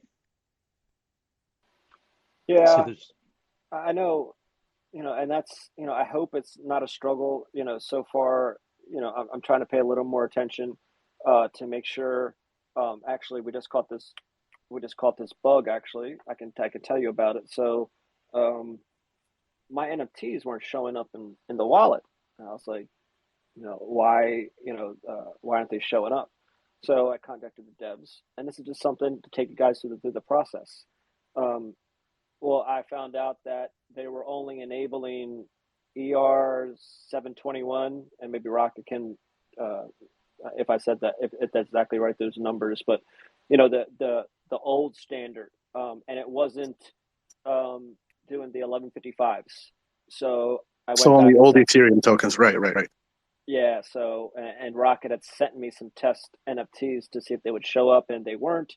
Went back to the devs, and they enabled the ERC 1155s, and then I realized, okay, what files are they allowing and not? And so it's another thing I checked, and I went to LunaSky, and I had Rocket tell me all the files that LunaSky is accepting, MP4s, MP3s, and MOVs. And so I took that list and gave it to the devs, and I said, okay, I need all of these to be available inside Atlas Wallet for the NFTs. So this way, anything on LunaSky, no matter what is put on there in any of those files, will be accessible in Atlas Wallet. So I'm making sure I pay attention to all these little things, and this is why also I have help. It's hard to see everything yourself. So this is where the team comes in. The team is involved. This is why I got the beta team now to help me even more with stuff. So it's coming along, guys. And let me just say one more thing. Sorry, Steve. Again, regarding that desktop app that MetaMask has, and why I use it, because it's convenient. I use it even though MetaMask charges you, I believe it's 0.87% on every single transaction that you do through MetaMask. So they have a fee on every single thing you do, and yet I use it just for the convenience of that desktop app. I didn't even know that. So when Yeah, you send a transaction, sorry, Steve. So when you send a transaction to someone, it charges you something? Yeah, I'm pretty sure it's very close to 0.9%, almost something like that. Oh wow, I didn't know that. Yeah, that's something we won't be doing. We won't be, except if it's a gas fee, which is on the blockchain that charges. But transaction to transaction, we won't be charging any fee, anything like that. Rocket, how you doing? Hopefully you can hear us okay. You had to drop in and drop out a couple times. Hopefully you can hear us. Out of curiosity, Paul, is those two, the ones you mentioned, 1155 and was it 721, are those the only two NFTs or there are others as well? Moon, you want to speak on this? Those are the main ones. I don't think there are any more. Maybe there are for other blockchains like Solana or whatever. Moon would know better than me. No, there. The ERC 721 and 1155 are the two staples. 721 was the very first NFTs standard on the Ethereum blockchain. They have limitations. Very big limitations. They're technically considered more secure because they have more limitations, but 1155 is superior. It's just superior in so many ways. I think it's been talked about and even planned to do other standards. And obviously, as crypto goes forward and blockchains evolve and technology evolves, you're going to have better standards. That's why you started with 721. Now we're on 1155. Who knows what comes next? But anything other than those two out there sucks. Those are the two you want to go with, specifically the 1155 standard. Absolutely. There's a question coming in from Zelda. This is a question for EverGrow Staking. When we stake our EverGrow, do we still receive rewards for them? The ones that we stake. I can't speak to exactly how the mechanism will work for us. Maybe Paul, you can go and elaborate a little bit. No, I don't think so. So Not right. typically, Not typically right with now. staking is when you stake your principal amount. Let's just call it 10 billion, whatever, EverGrow. And then I don't think there's going to be a lockup period, which is great. But I know Brew Labs does a 30-day lockup, so you can get it out, but you pay a penalty, and so you can unstake at any time. And then as time goes on, you're accumulating rewards, whatever the APY is. Let's just call it 10%. At a year, you would have earned potentially a billion EverGrow because that's 10%. That's simple interest, right? But if you compound, then you take whatever you've earned in addition to the principal, roll it back together, and now you're earning rewards on your principal and your interest, and then you'll earn a little bit more because you're adding to that, adding to it, compound interest. So I don't know if it's going to work quite like that, but I think that's pretty standard, but I could be wrong. And compare that to the regular banking system, Steve. Savings accounts or whatever it is. Your API is what? 1%? Half of a percent, usually. Half of a percent? Yeah. I think 1.5 at the very most. Yeah. There's a couple that are trying to tease you in with a 4.5 right now, but I mean those usually are high balance. I think Apple's doing one there where I don't know if it's a minimum requirement, but they'll give you 4.5 or 5% or something like that. But that's not normal at all. They're just trying to incentivize, get you in. You know what I mean? Right. Meanwhile, here we're talking 10% plus, which is actually something, right? 0.5%. Who the hell gets out of bed for 0.5%? Exactly. I'm sorry, but and the regular banking system. Yeah, and then they lend it out and make 4, 5, 6%, right? Exactly. I heard some banking joke years ago. They called it the 3-6, or is it a 3-6-3 method? They called it they lend you when they lend you, it's like 3%. They charge you 6, and they're on the golf course at 3. So but 10% is, and keep in mind too, is the yield changes. So if you have a bunch of people staking all at once, your share of that yield goes down, right? So, but if less people stake, your percentage of that, your chunk goes up. So I remember when Lucro first started, there was crazy 100 and some percent yields.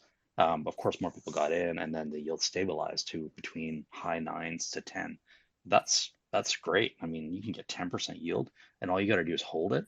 The nice thing that Paul had talked about before, and I think Sam might have mentioned it, is you can choose your rewards. You don't necessarily have to be rewarded in your native token for the yield. You can actually be rewarded in another token like a BUSD, or maybe not BUSD, but maybe a USDT or USDC or something. Is that right, Paul?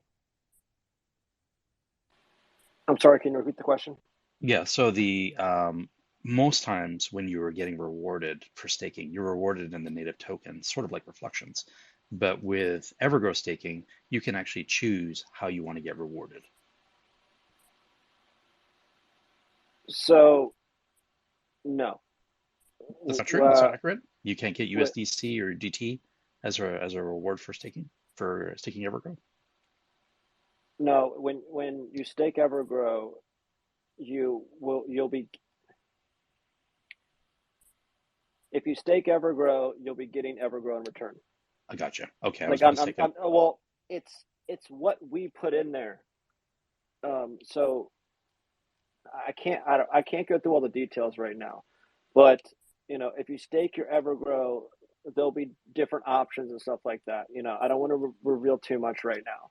Gotcha. But they're 100%. With I can tell you this, 100% is there'll be more to this, but I'm going to give you the traditional staking will 100%. If you, like we said, we have 12 trillion EverGrow right now. If you stake your EverGrow, you will be getting that EverGrow, as time goes on. I don't want to give the details about, length of time and, all that. That'll be given out later. And then there'll be other things we need to talk about as far as, BUSD, USDT. But however, with that EverGrow that you do get from regular staking, you can choose to compound that, or you can swap it out for whatever you want and pay yourself that way. That is just the bait. That's for anything. If you stake Lucro and on Brew Labs and made $50 or whatever it is, you can choose to compound that, or you can take it out and swap it out and sell it for something, while still keeping your regular staked in there. So regular staking, yes. Now there is more to the staking contract that we want to fill everyone in for. It's just not time yet. It'll be a bigger announcement, a much longer explanation with a whole thing to go along with it. This is a kind of a big deal. It's a very innovative staking contract, and we want to be able to explain it to you the right way, with the visuals and Sam talking and with art and a lot of stuff to show you the full picture of everything, not just a small piece. And then all these questions, we start giving out little stuff now here and there. Next thing you know, there's a million questions, and you got to see the big picture. And we can't give you the big picture until we're at that point. If that makes sense. That makes perfect sense. Any other questions for the regarding Atlas Wallet? I'm going to continue to try and work it and see if I can break it. And I'm going to try this, probably a swap next on chain, and then I'm going to try a cross chain swap. I'm really looking forward to that. I just got it this morning, so I didn't get a lot of chance to play with it, just because I was preparing for the space here. One thing I was going to talk about, oh yes, the community store. So last week we did a vote on how funds were going to be used at what threshold for when we do promotional giveaways of EverGrow token and buyback and burn of EverGrow.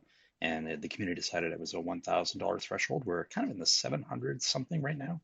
So we're 3/4 of the way there. So then there should be hopefully a promotional giveaway very soon. Please visit evergrowstore.com, and I'm going to be adding some new products here for the upcoming Father's Day, and I got help for that to advertise it. I'll also update the business plan to show that the community voted on that, and there's also a bank statement that I need to upload that'll show what funds have come in there from the Shopify account, so full transparency. And I don't take any money at all from that, 100% profits to back to the community. So yeah, that was it. That was all I was going to finish with. If you guys do have questions about LunaSky, unfortunately Cody couldn't make it today, but or the Atlas Wallet, by all means, put it in the comments or come up and have a word. I'm more than happy to bring you up. Just trying to read, see if there's any new ones, new comments. The staking question was answered. Yeah, I think that's it. I think we've covered all of our bases. Anything you want to add there, Paul or Moon and Moon Rocket? I don't know if you're able to get in or not, or Warwick. Yeah, if you're talking about, we were talking about earlier about the rewards that you can get in crypto, whether by staking or whatever other method there is. In comparison to the regular banking system, if something came to mind, you know what your reward is in the regular banking system?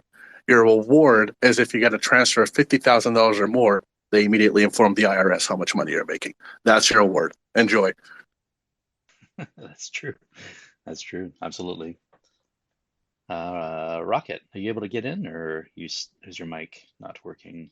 Hey, Mary Pat, you just popped in. Hope you're having a great day. Warwick, did you have something you want to add, or? Oh, I'm sorry, Rocket. Yeah. Rocket's probably either with the family or, Yeah, I don't think he's it's all having good. mic problems. He's probably with the Gotcha. family just listening. No worries. Yeah, we'll go ahead and start to wrap things up pretty soon if you guys like. If anyone has any questions for me or comments or anything you want to go over, guys, now's your time. I know, it's like there's 45 people in here. You got anything that's on your mind? Anything that you want to come up? Are you gonna beat up Cody? Oh, you know it. And I do that for free. Oh my god. Rocket too. You know what I mean? So it's no problem. I'll take on Sam too. It's funny. Beat up the chair. I like to. Look. I'm a guy that kind of off topic here. I'm a guy that likes to joke around a lot. I like to have a little fun. We have these little we have a management chat and stuff like that. I'm not going to say jokes we make. We have little inside jokes here and there between the guys. Me and Sam got a pretty close relationship. I remember one time I put a little joke about Sam in the chat, and I think everyone stopped and was like, "Oh my god!" And then Sam came back at me with a joke, and and this was months and months ago. This was the first time that they got to see Sam actually, people, people see Sam and he's very professional and stuff like that. He's got a very good sense of humor. We get along great. We make fun of each other sometimes, and everything can't always be about business. And I like to incorporate some fun in there sometimes. Now, when we get serious, it's time to get serious, and we're serious probably 99% of the time. But I throw jokes in there all the time because I just like to have fun and I like to joke around. And even with other people, I throw jokes in there. I make fun of myself all the time. Also, if you can't laugh at yourself, then you got a problem. I think not a problem, but I think you should be able to laugh at yourself.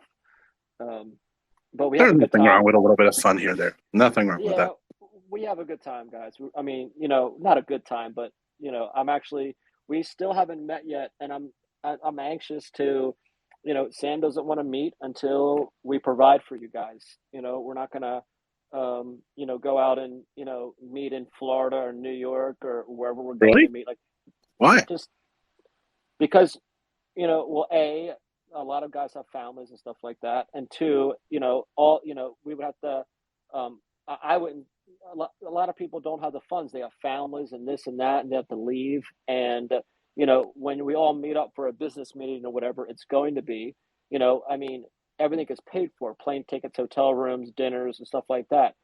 And that's when these guys meet up. That's what they're doing, and they're doing it with your money.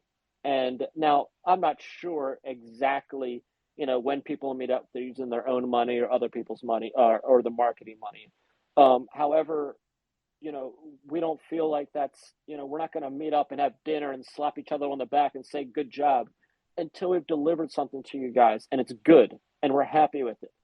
Then we can meet up and give each other a high five and, hug and, say good job, and then take a picture together and show you guys that, hey, we've met, we're together. But, it's just, we're not going to do that until we've delivered.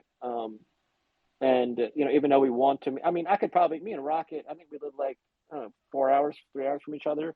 I guess we could drive to meet each other, but, he's so busy with his family. I'm busy with my stuff.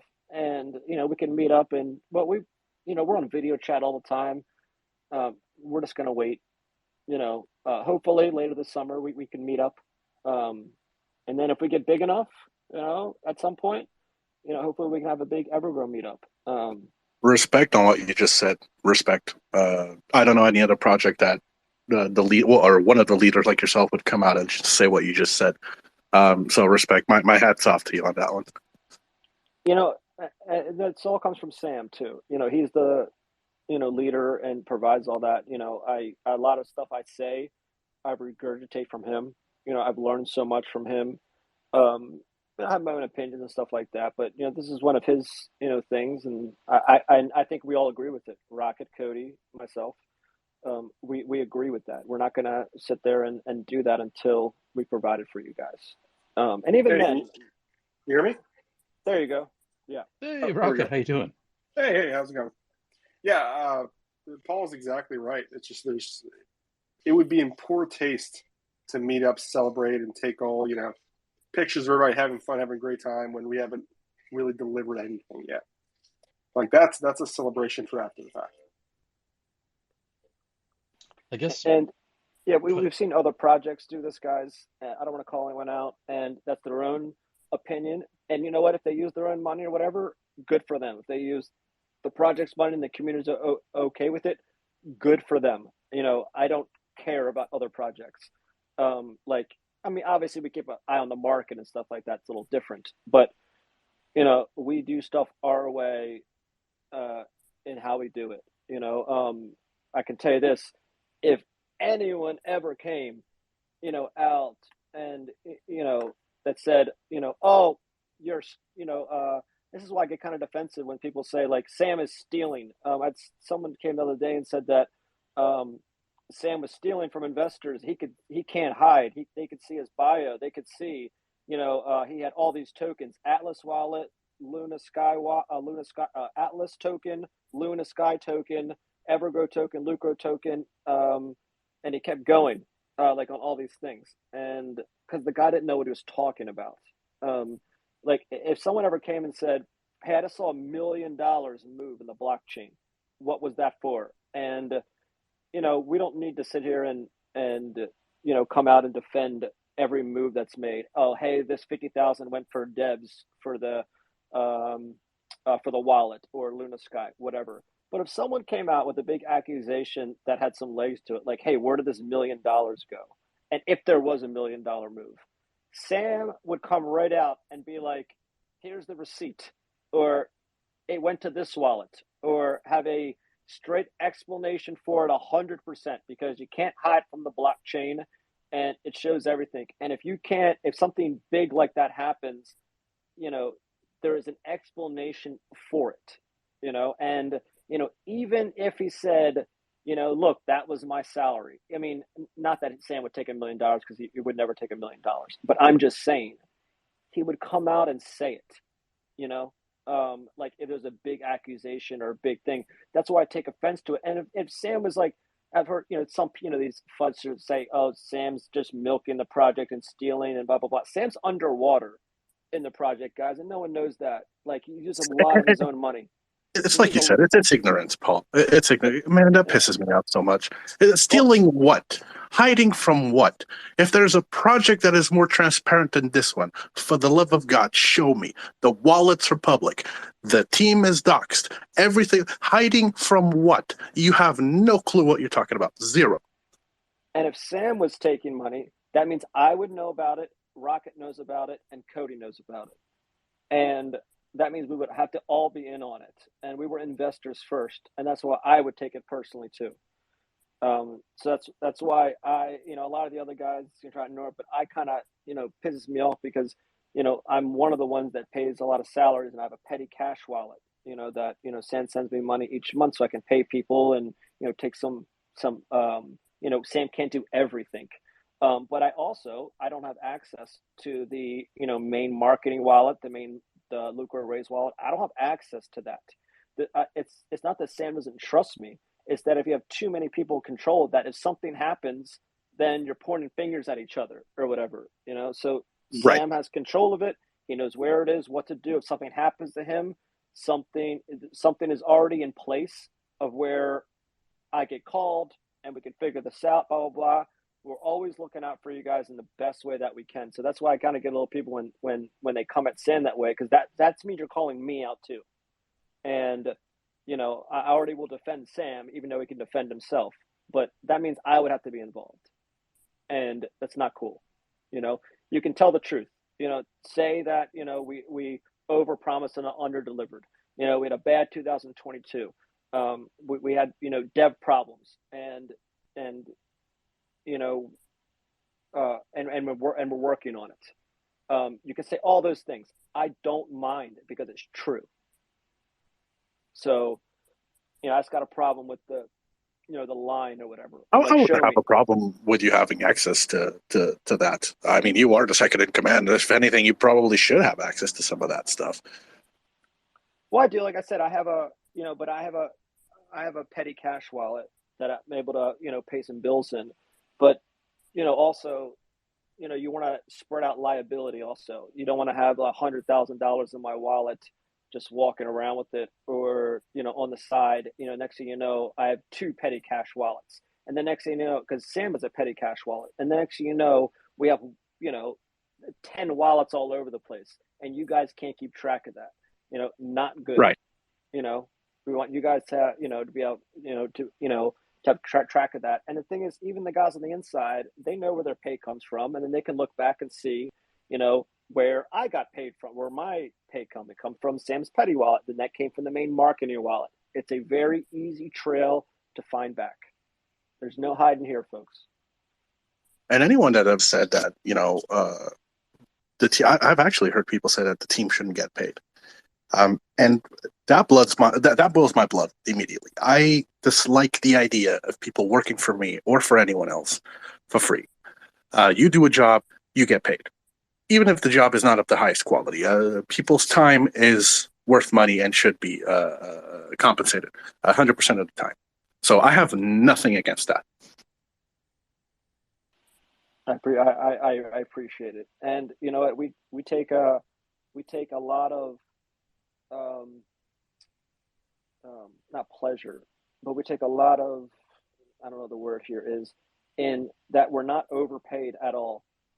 We don't want to bump up our pay, or not overpay, but start really paying a good salary or bonuses until we deliver for you guys and we're making profit and volume.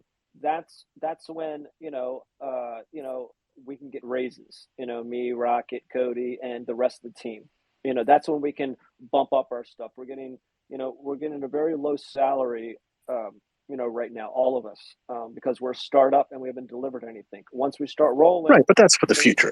I'm just talking baseline here, right? You do a job. We're not running a slavery ring here, okay? You do a job, you deserve to be compensated for that job. Period. I even get pissed that Steve doesn't get a percentage out of his store, that he takes all of his time into that, building that and managing that, and he gets absolutely nothing from it. I dislike that, but that's his decision. And again, my hat's off to him for that. But I even dislike that. So, yeah. I get paid and in your adoration, Moon. The day that our admiration puts food on your table, then I'll shut up. But it doesn't. That's another, Moon, you made a good point about, Steve doing that. He chose to make all those. He could have paid himself, like taking a portion of that, and no one would have said anything, because he's putting his time and energy into that. He does these spaces. He does so much. You do a lot, but this is one of the reasons why I invited him into the beta testing wallet. Now, even though it's not something, it may be big to some people, not to other people, whatever it is, but, I think that, that should be rewarded. So I ordered a few things from his store, from Steve's store. And and I direct messaged him because there was a little thing where you're doing the checkout. There was a little space where you could put a tip. So I'm like, oh, okay, so this tip goes to him, right? So I contacted him like, hey, Steve, this tip goes to you, right? And he's like, no. Okay, then what the hell is the point then? What the hell is the point? I did it honestly because some people feel like they want to like do that little extra, you know what I mean? And so I wanted to make sure that, I mean, I understand that they might think that it's to me, but I just couldn't in good conscience just take it. You know what I mean? Like, I'm doing this for the community. And, here's the thing, I thought about this not long ago, but there's no other project that I'm really familiar with that does anything like this. And I think EverGrow was kind of a lot of the firsts on things. So why can't we be first on this too, right? That we have a community store built by the community for the community that 100% profit goes right back to the community. Why not? Let's do it. And I really enjoy doing it. I sit here with my wife and I show her designs that I made. Like I made one for Father's Day cup. And, it basically says on there, dear Dad, thank you for something like thinking of my future and for buying EverGrow. And, just little things like that I really enjoy. And hopefully other people will enjoy too. So that's what I get out of it. It's kind of one of those things, I have to say something to you, Moon, about this, or to anybody else that's interested. I think, Steve, I know you well enough that I don't want to speak for you, but there are rewards much greater for doing things like this for the community than can be measured in dollars. Um, the rewards that I'm sure that you get from the appreciation far outshines anything that can be monetary. Yeah, you said it perfectly. Thank you. It really is an honor that I could represent the community this way. It's so funny because a little over, I guess it was a year ago or so, I was just kind of in the community, just listening, and once in a while checking out dates, and I just started spending a little bit more time, and I just saw the need that there was kind of a vacuum, an information vacuum, and that I thought that, well, maybe I could do something, you know what I mean? Maybe I could do a space, every couple weeks or something like that, and it just kind of morphed into what it is now. And it was really the community is why I'm doing it, because I get so much support from the community. They say they really enjoy it. I get DMs all the time saying thank you for doing this, and thank you for taking the time, and so I know it's appreciated. And as long as you guys appreciate it, I'll keep doing it, and I'll keep trying to step it up to the next level for you all. So yeah. Okay, I'll tell you this too, guys. I'll give you a little something that I should say we have been discussing. So, on the Atlas Twitter account, we're a couple weeks or maybe a week, I don't know. We're going to release a token listing page where projects can fill out this application. We're going to have someone every day that's going to be putting new projects in our wallets, in the search. Literally every day we'll have someone put in 5 to 10 projects. Literally, we're gonna have someone just loading them on there, and then contacting them saying, "Do you want to be on our swap? Tweet this out, blah blah blah." But one of the things on there is, would you like an AMA on the Atlas Twitter page? And I've asked Steve actually if he wants to host those AMAs that we have on there, and he said yes. Now, this is and this could be a paid gig for him. So There we go. him doing this stuff on the side could turn into a paid gig. Now, we still have to work out a lot of details, guys. We don't know if this is going to be weekly, bi-weekly. We don't know how many projects are going to want to do AMAs. We're going to make sure there's a budget for it. He'll get something for it, obviously. I'm not going to have him, do that and not, I always make sure all my guys that are working are taken care of. But I'm together this wallet team, and I'm hoping to have, let's say this is my idea of how I see it going. Of, let's say we have a lot of people filling out this form and want to do AMAs on there. Well, let's say it's bi-weekly. We could do 3 projects, 1 hour long, 20 minutes on each project. You do it that way because a lot of people don't listen for after an hour. So you kind of do a time. And then, after they, present their project, and it's free. All this is free. And then we can have like 3 or 4 experts as speakers up there. For instance, let's just say Moon, Rocket, and CWP, and they ask questions on that project in case the audience, there's no request from the audience. So you keep it going. Then when the 20 minutes is up, you move to the next one. And then maybe what we do is, we ask each project to donate $100 BUSD. And we do a giveaway during that AMA. And for that giveaway, you have to follow Atlas Wallet and follow the 3 projects. And that's the sort of stuff that creates insane engagement. Yep, you're on the right track. Exactly. Yeah. So the Twitter account, gets more and more, real people from different projects. Next thing you know, if it gets real popular, we're doing, 1 or 2 a week or whatever it is. And, more and more followers. And next thing you know, like people are coming to the Atlas site because it's not associated with EverGrow. it's his own thing. So, people are willing to come on there and get promoted, especially if it gets a lot of real engagement. They're going to want to come on there, and it'll be for free, but it'll provide people engagement. And then at the top, always we'll have, download Atlas wallet, right there. And hopefully a lot of Yeah. new tokens will come on there, like a lot of other projects that we have connections with will come on there. So we have a lot of these ideas going on that you guys don't know about, that I'm just sharing one with you right now, that is on the horizon. And so just talking about Steve doing all this stuff for the community, it gets noticed. And he's such a good hoster that this could turn into something for him, a little side job, to give him extra income on the side that he loves doing, and it also helps EverGrow immensely. And because it's not like Cody's such a good like his voice, and he's such a good host, but in MoonAndroid we're so busy with so many different things. Him and Rock going to be so busy with LunaSky, and they'll be doing something similar probably, but we all can't be everywhere. And who better to host it than Steve? And I went to and asked him about a month ago. He accepted. So we still got to work out the details, a lot of this stuff. And then maybe we have our guy Danny, who is so good at doing those recaps.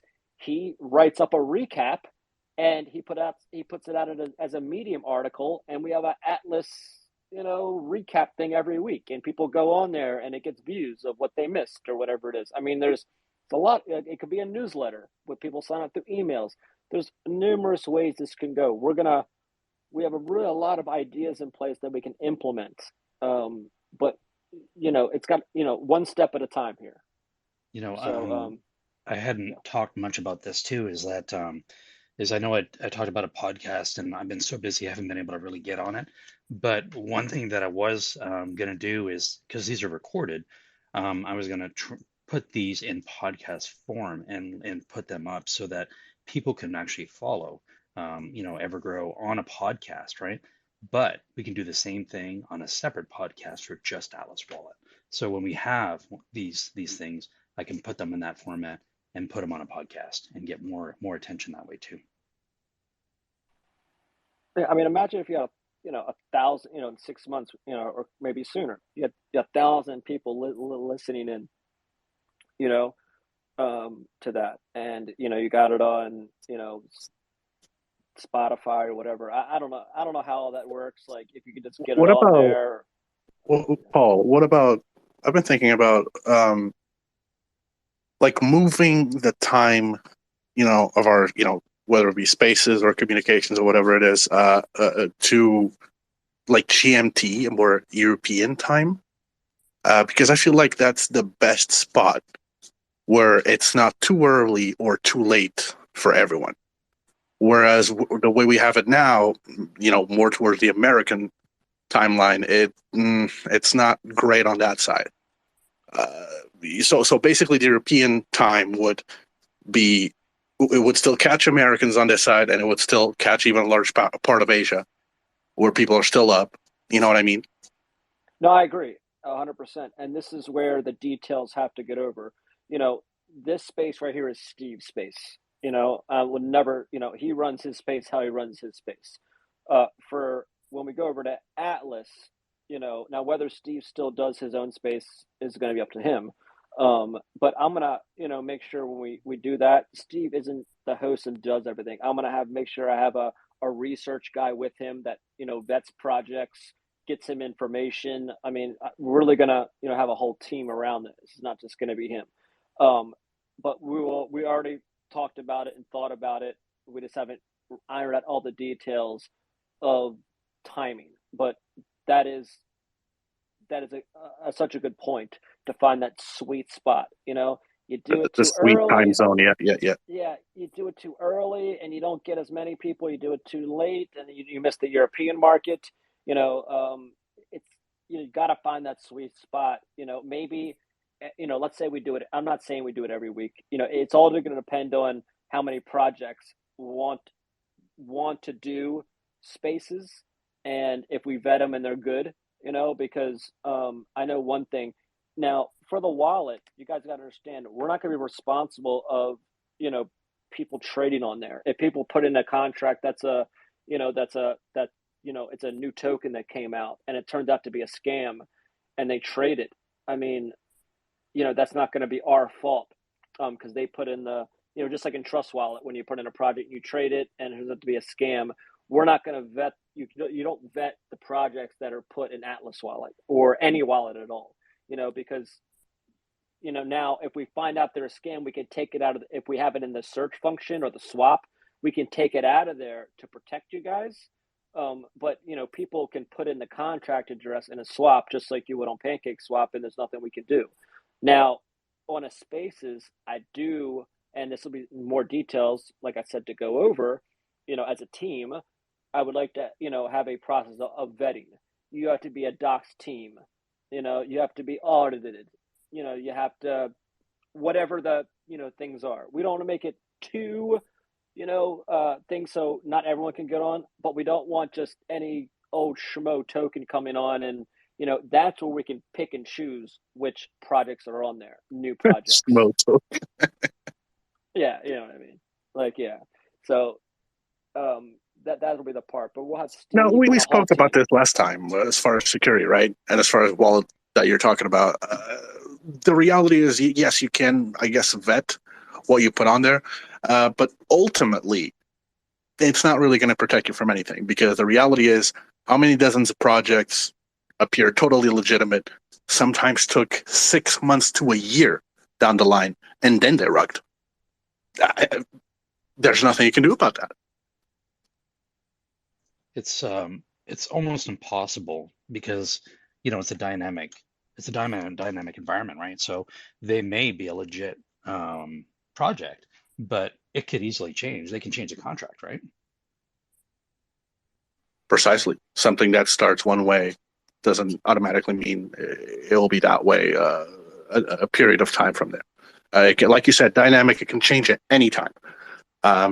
So what you would vetted at first to get them into the wallet does not guarantee by any means they'll be just as legitimate a year from now. So yeah, and we can't vet every project that the wallet is just they're just going to be put in there. Like, I mean, like, not put in there, but like I said, like with Pancake Swap, you can put in any address you want in there and swap a token, and the first day it's on there. A lot of people like to get in before anything, so that's not going to be our responsibility. We can't be held responsible for that.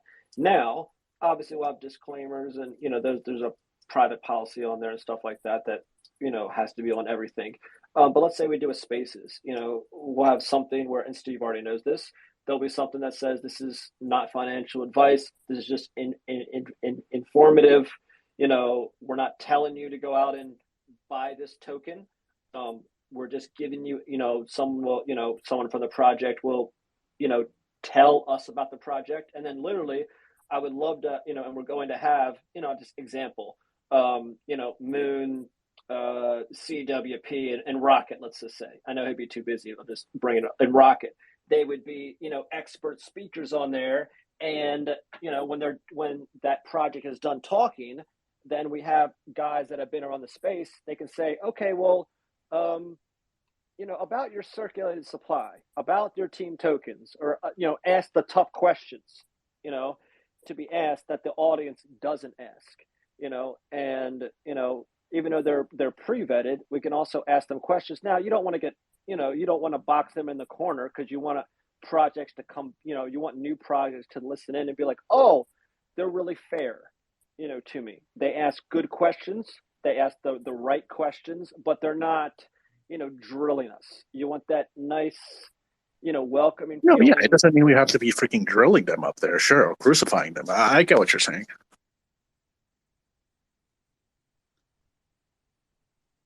Sorry, Paul, did you cut out there for a second? Yeah, no, I think, I think Steve does a really good job of that in his Spaces, just how he discusses EverGrow. And, I think he could discuss any project out there, of, him being very prepared with his talking points, prior to it, and going through it, allowing enough time. So I think this will be a good addition. to Atlas and to Twitter, and because what's the main goal here is to get more users and spread the word. And a thing of doing that is building your Twitter audience and your audience on all the other socials. Maybe we'll have a YouTube channel that records it, so it's available on YouTube the whole time. There's so many different ways we can go with all this stuff. I had mentioned earlier about the podcast. Well, that I could actually upload a podcast to YouTube as well. So I'll be doing both as well. So for Atlas, if that's an option, then if that's something you guys want done, I'm more than happy to take care of that. Yeah, like I said, we still need to talk about all this. There's so much that goes into each thing that it can't all happen at once. There's 100 steps, and we're at step 30. And even when we get to step 100, there'll be steps after that where we keep expanding. I'm just kind of trying to give you guys a little taste of of things we've thought about, and we don't talk about a lot of stuff. I kind of didn't want to say that because next thing you know, next week another project's doing that. It's just, but I want to let you guys know, we're going to do everything we can, and that's just something small right there of doing, but if we were named EverGrow Wallet, right? Why would another token, the only reason another token would come onto EverGrow's page and do an AMA is because of the exposure that EverGrow gives. But that also would mean a lot of that their project people would see EverGrow and be like, oh, I'm going to put my money into EverGrow instead of the project that they're there to listen to. So that's what makes Atlas so important, that it's its own brand and not a token. Tokens and projects are not going to fear coming onto there thinking, oh, they're going to buy EverGrow, because, they're doing so good or whatever Right. it is, I think I didn't realize how tribal people were in crypto, but now that I'm aware of it, it's incredibly evident how tribal people are in crypto. So I think it was really, really wise that you guys chose that approach. I'm going to bring up CWP again here. My apologies for my voice. But I think I'm just going to read through the comments one more time here, see if anybody had posted any questions. I don't see anything new. I want to just thank you guys for being here today and sharing your Saturday. A lot of great info. This will be a really, really good replay for people who haven't had the chance to listen live. I know people live in different time zones and all that, but the last space, I think we had over 1,100 or something listeners. So Ooh. yeah, so it was good. CWP, welcome back. How you doing? Hi, I was doing fine, but Twitter wasn't. For some reason, all of you guys just went away. I sent a heart up and it was gone. But this has been a great space, a lot of good information and a very serious one. And I would like to, if I may, add a little bit of humor into this. And this is funny, but also actually half serious. There's been some discussion about Paul and Cody going in the ring together. I'd love to see that, and I would love to see Paul take on Rocket too.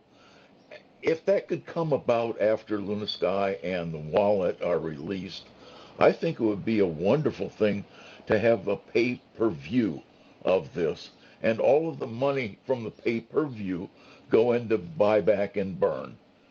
Anybody else like that idea? Sell me the tickets now, CWB. Sell me the tickets.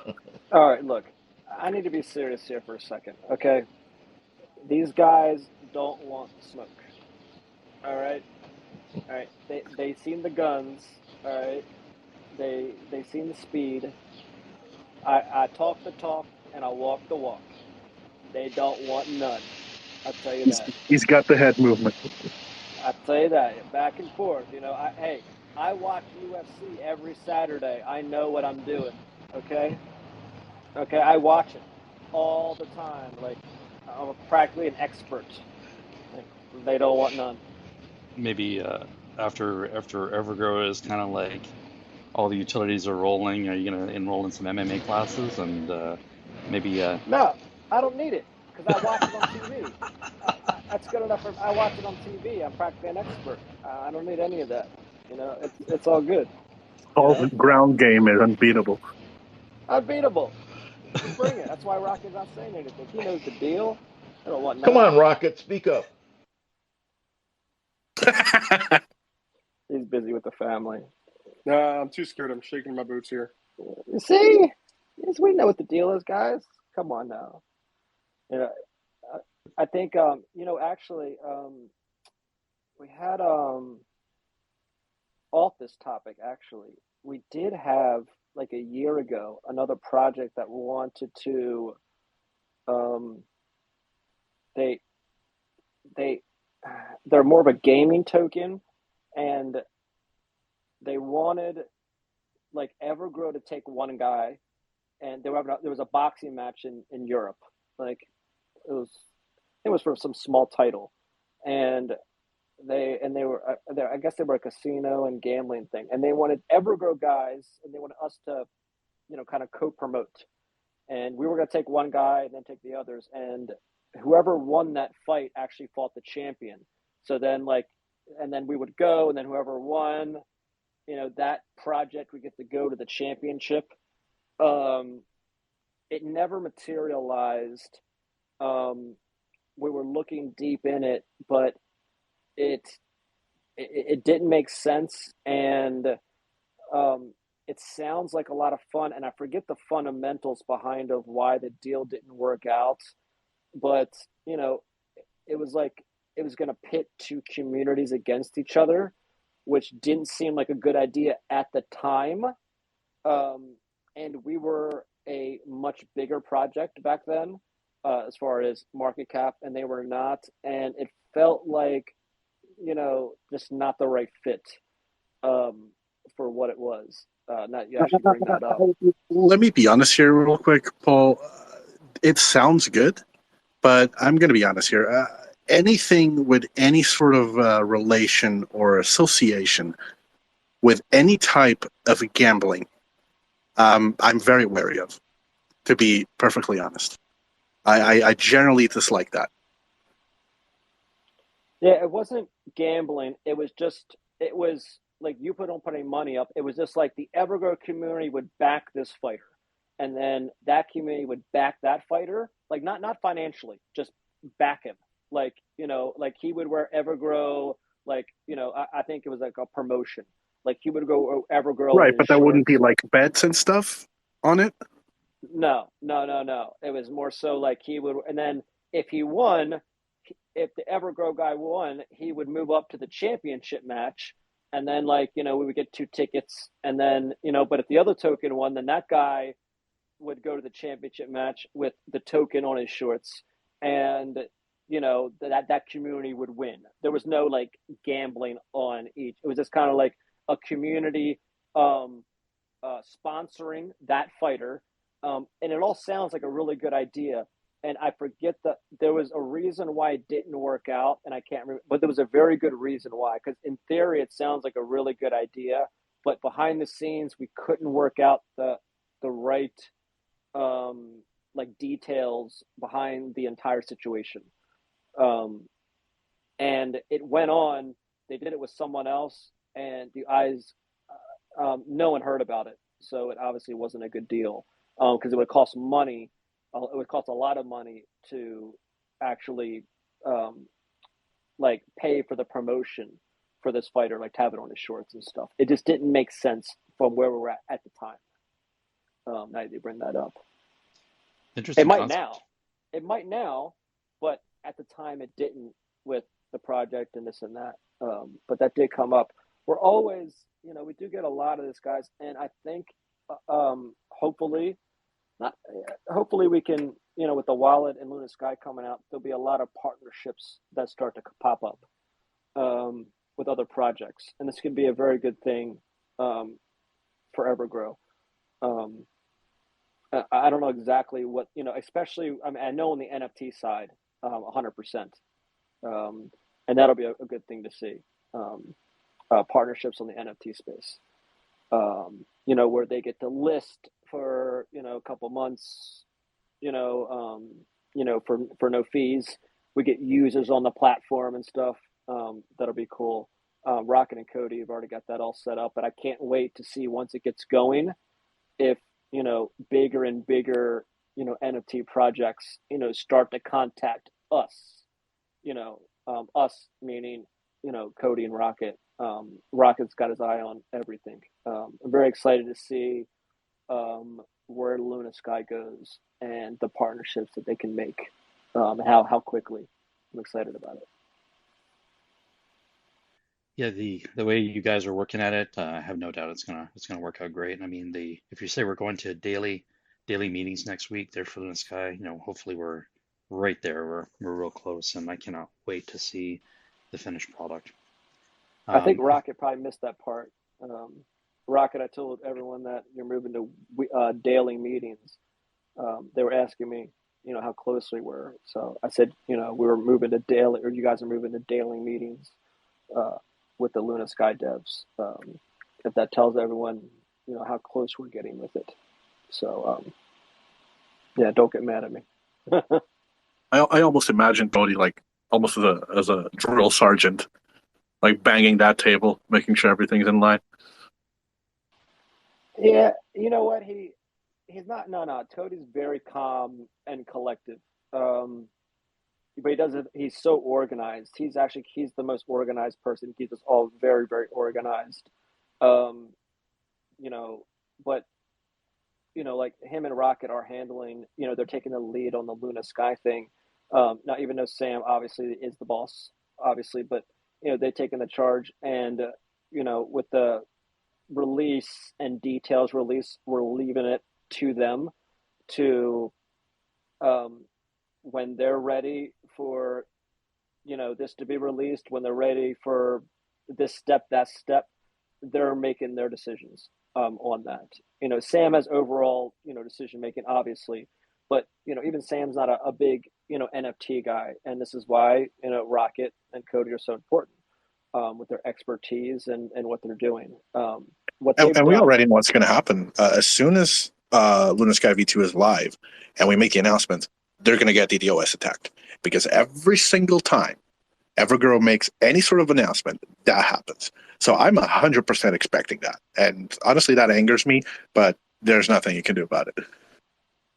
And I actually talked about this with Cody and Rocket, and Cody and Rocket, they're going to try and take every precautionary step to block against that before it even comes out. Now, we've done that with the website, same as the most expensive AWS, Cloudflare, all of that. I'm talking like the premium, stuff that these big websites use and stuff like that, and it still happens. But they're going to do it differently when it comes to LunaSky, and I'd be very surprised if it gets launched and it gets shut down or something like that. I'd be very surprised because of how prepared Rocket and Cody have made it, and the devs that are working on it. So I'd be very surprised if that happens. No pressure. It's gonna be cool to see how it all plays out. Well, guys, I hate to say it, I would love to continue this space, but I got to get running. Paul, did you want to continue it on, or do you have to run as well? Paul, can you hear me? I'm sorry. I had to put you on mute for a second. What's up? No worries. I've got to close this space out pretty soon. Did you want to keep it going, or do you have to run as well? No, I got to go too. I just actually had someone yell down at me that I got to go do something. It's been 3 hours, so. I really, really appreciate you being here, Paul, with all the info and updates. It's really appreciated. Rocket, you as well. I just want to give a quick shout out to everybody who came in. Moon, of course, love that you're here, and glad you're feeling better, and hopefully that continue on the mend. CWP, of course, Rick BMB, and EGC Orca, Michael Garber. Hello to you and Maruka. And we got EverGrow Creator, Trek Journey, in Sam We Trust, EGC Mike, Jack of all trades, of course, iSavior. Quiet today, iSavior. More than welcome to come up anytime you want. Will Gratians, hey, that Unreal Engine video you did, that was fantastic. Please do more of those.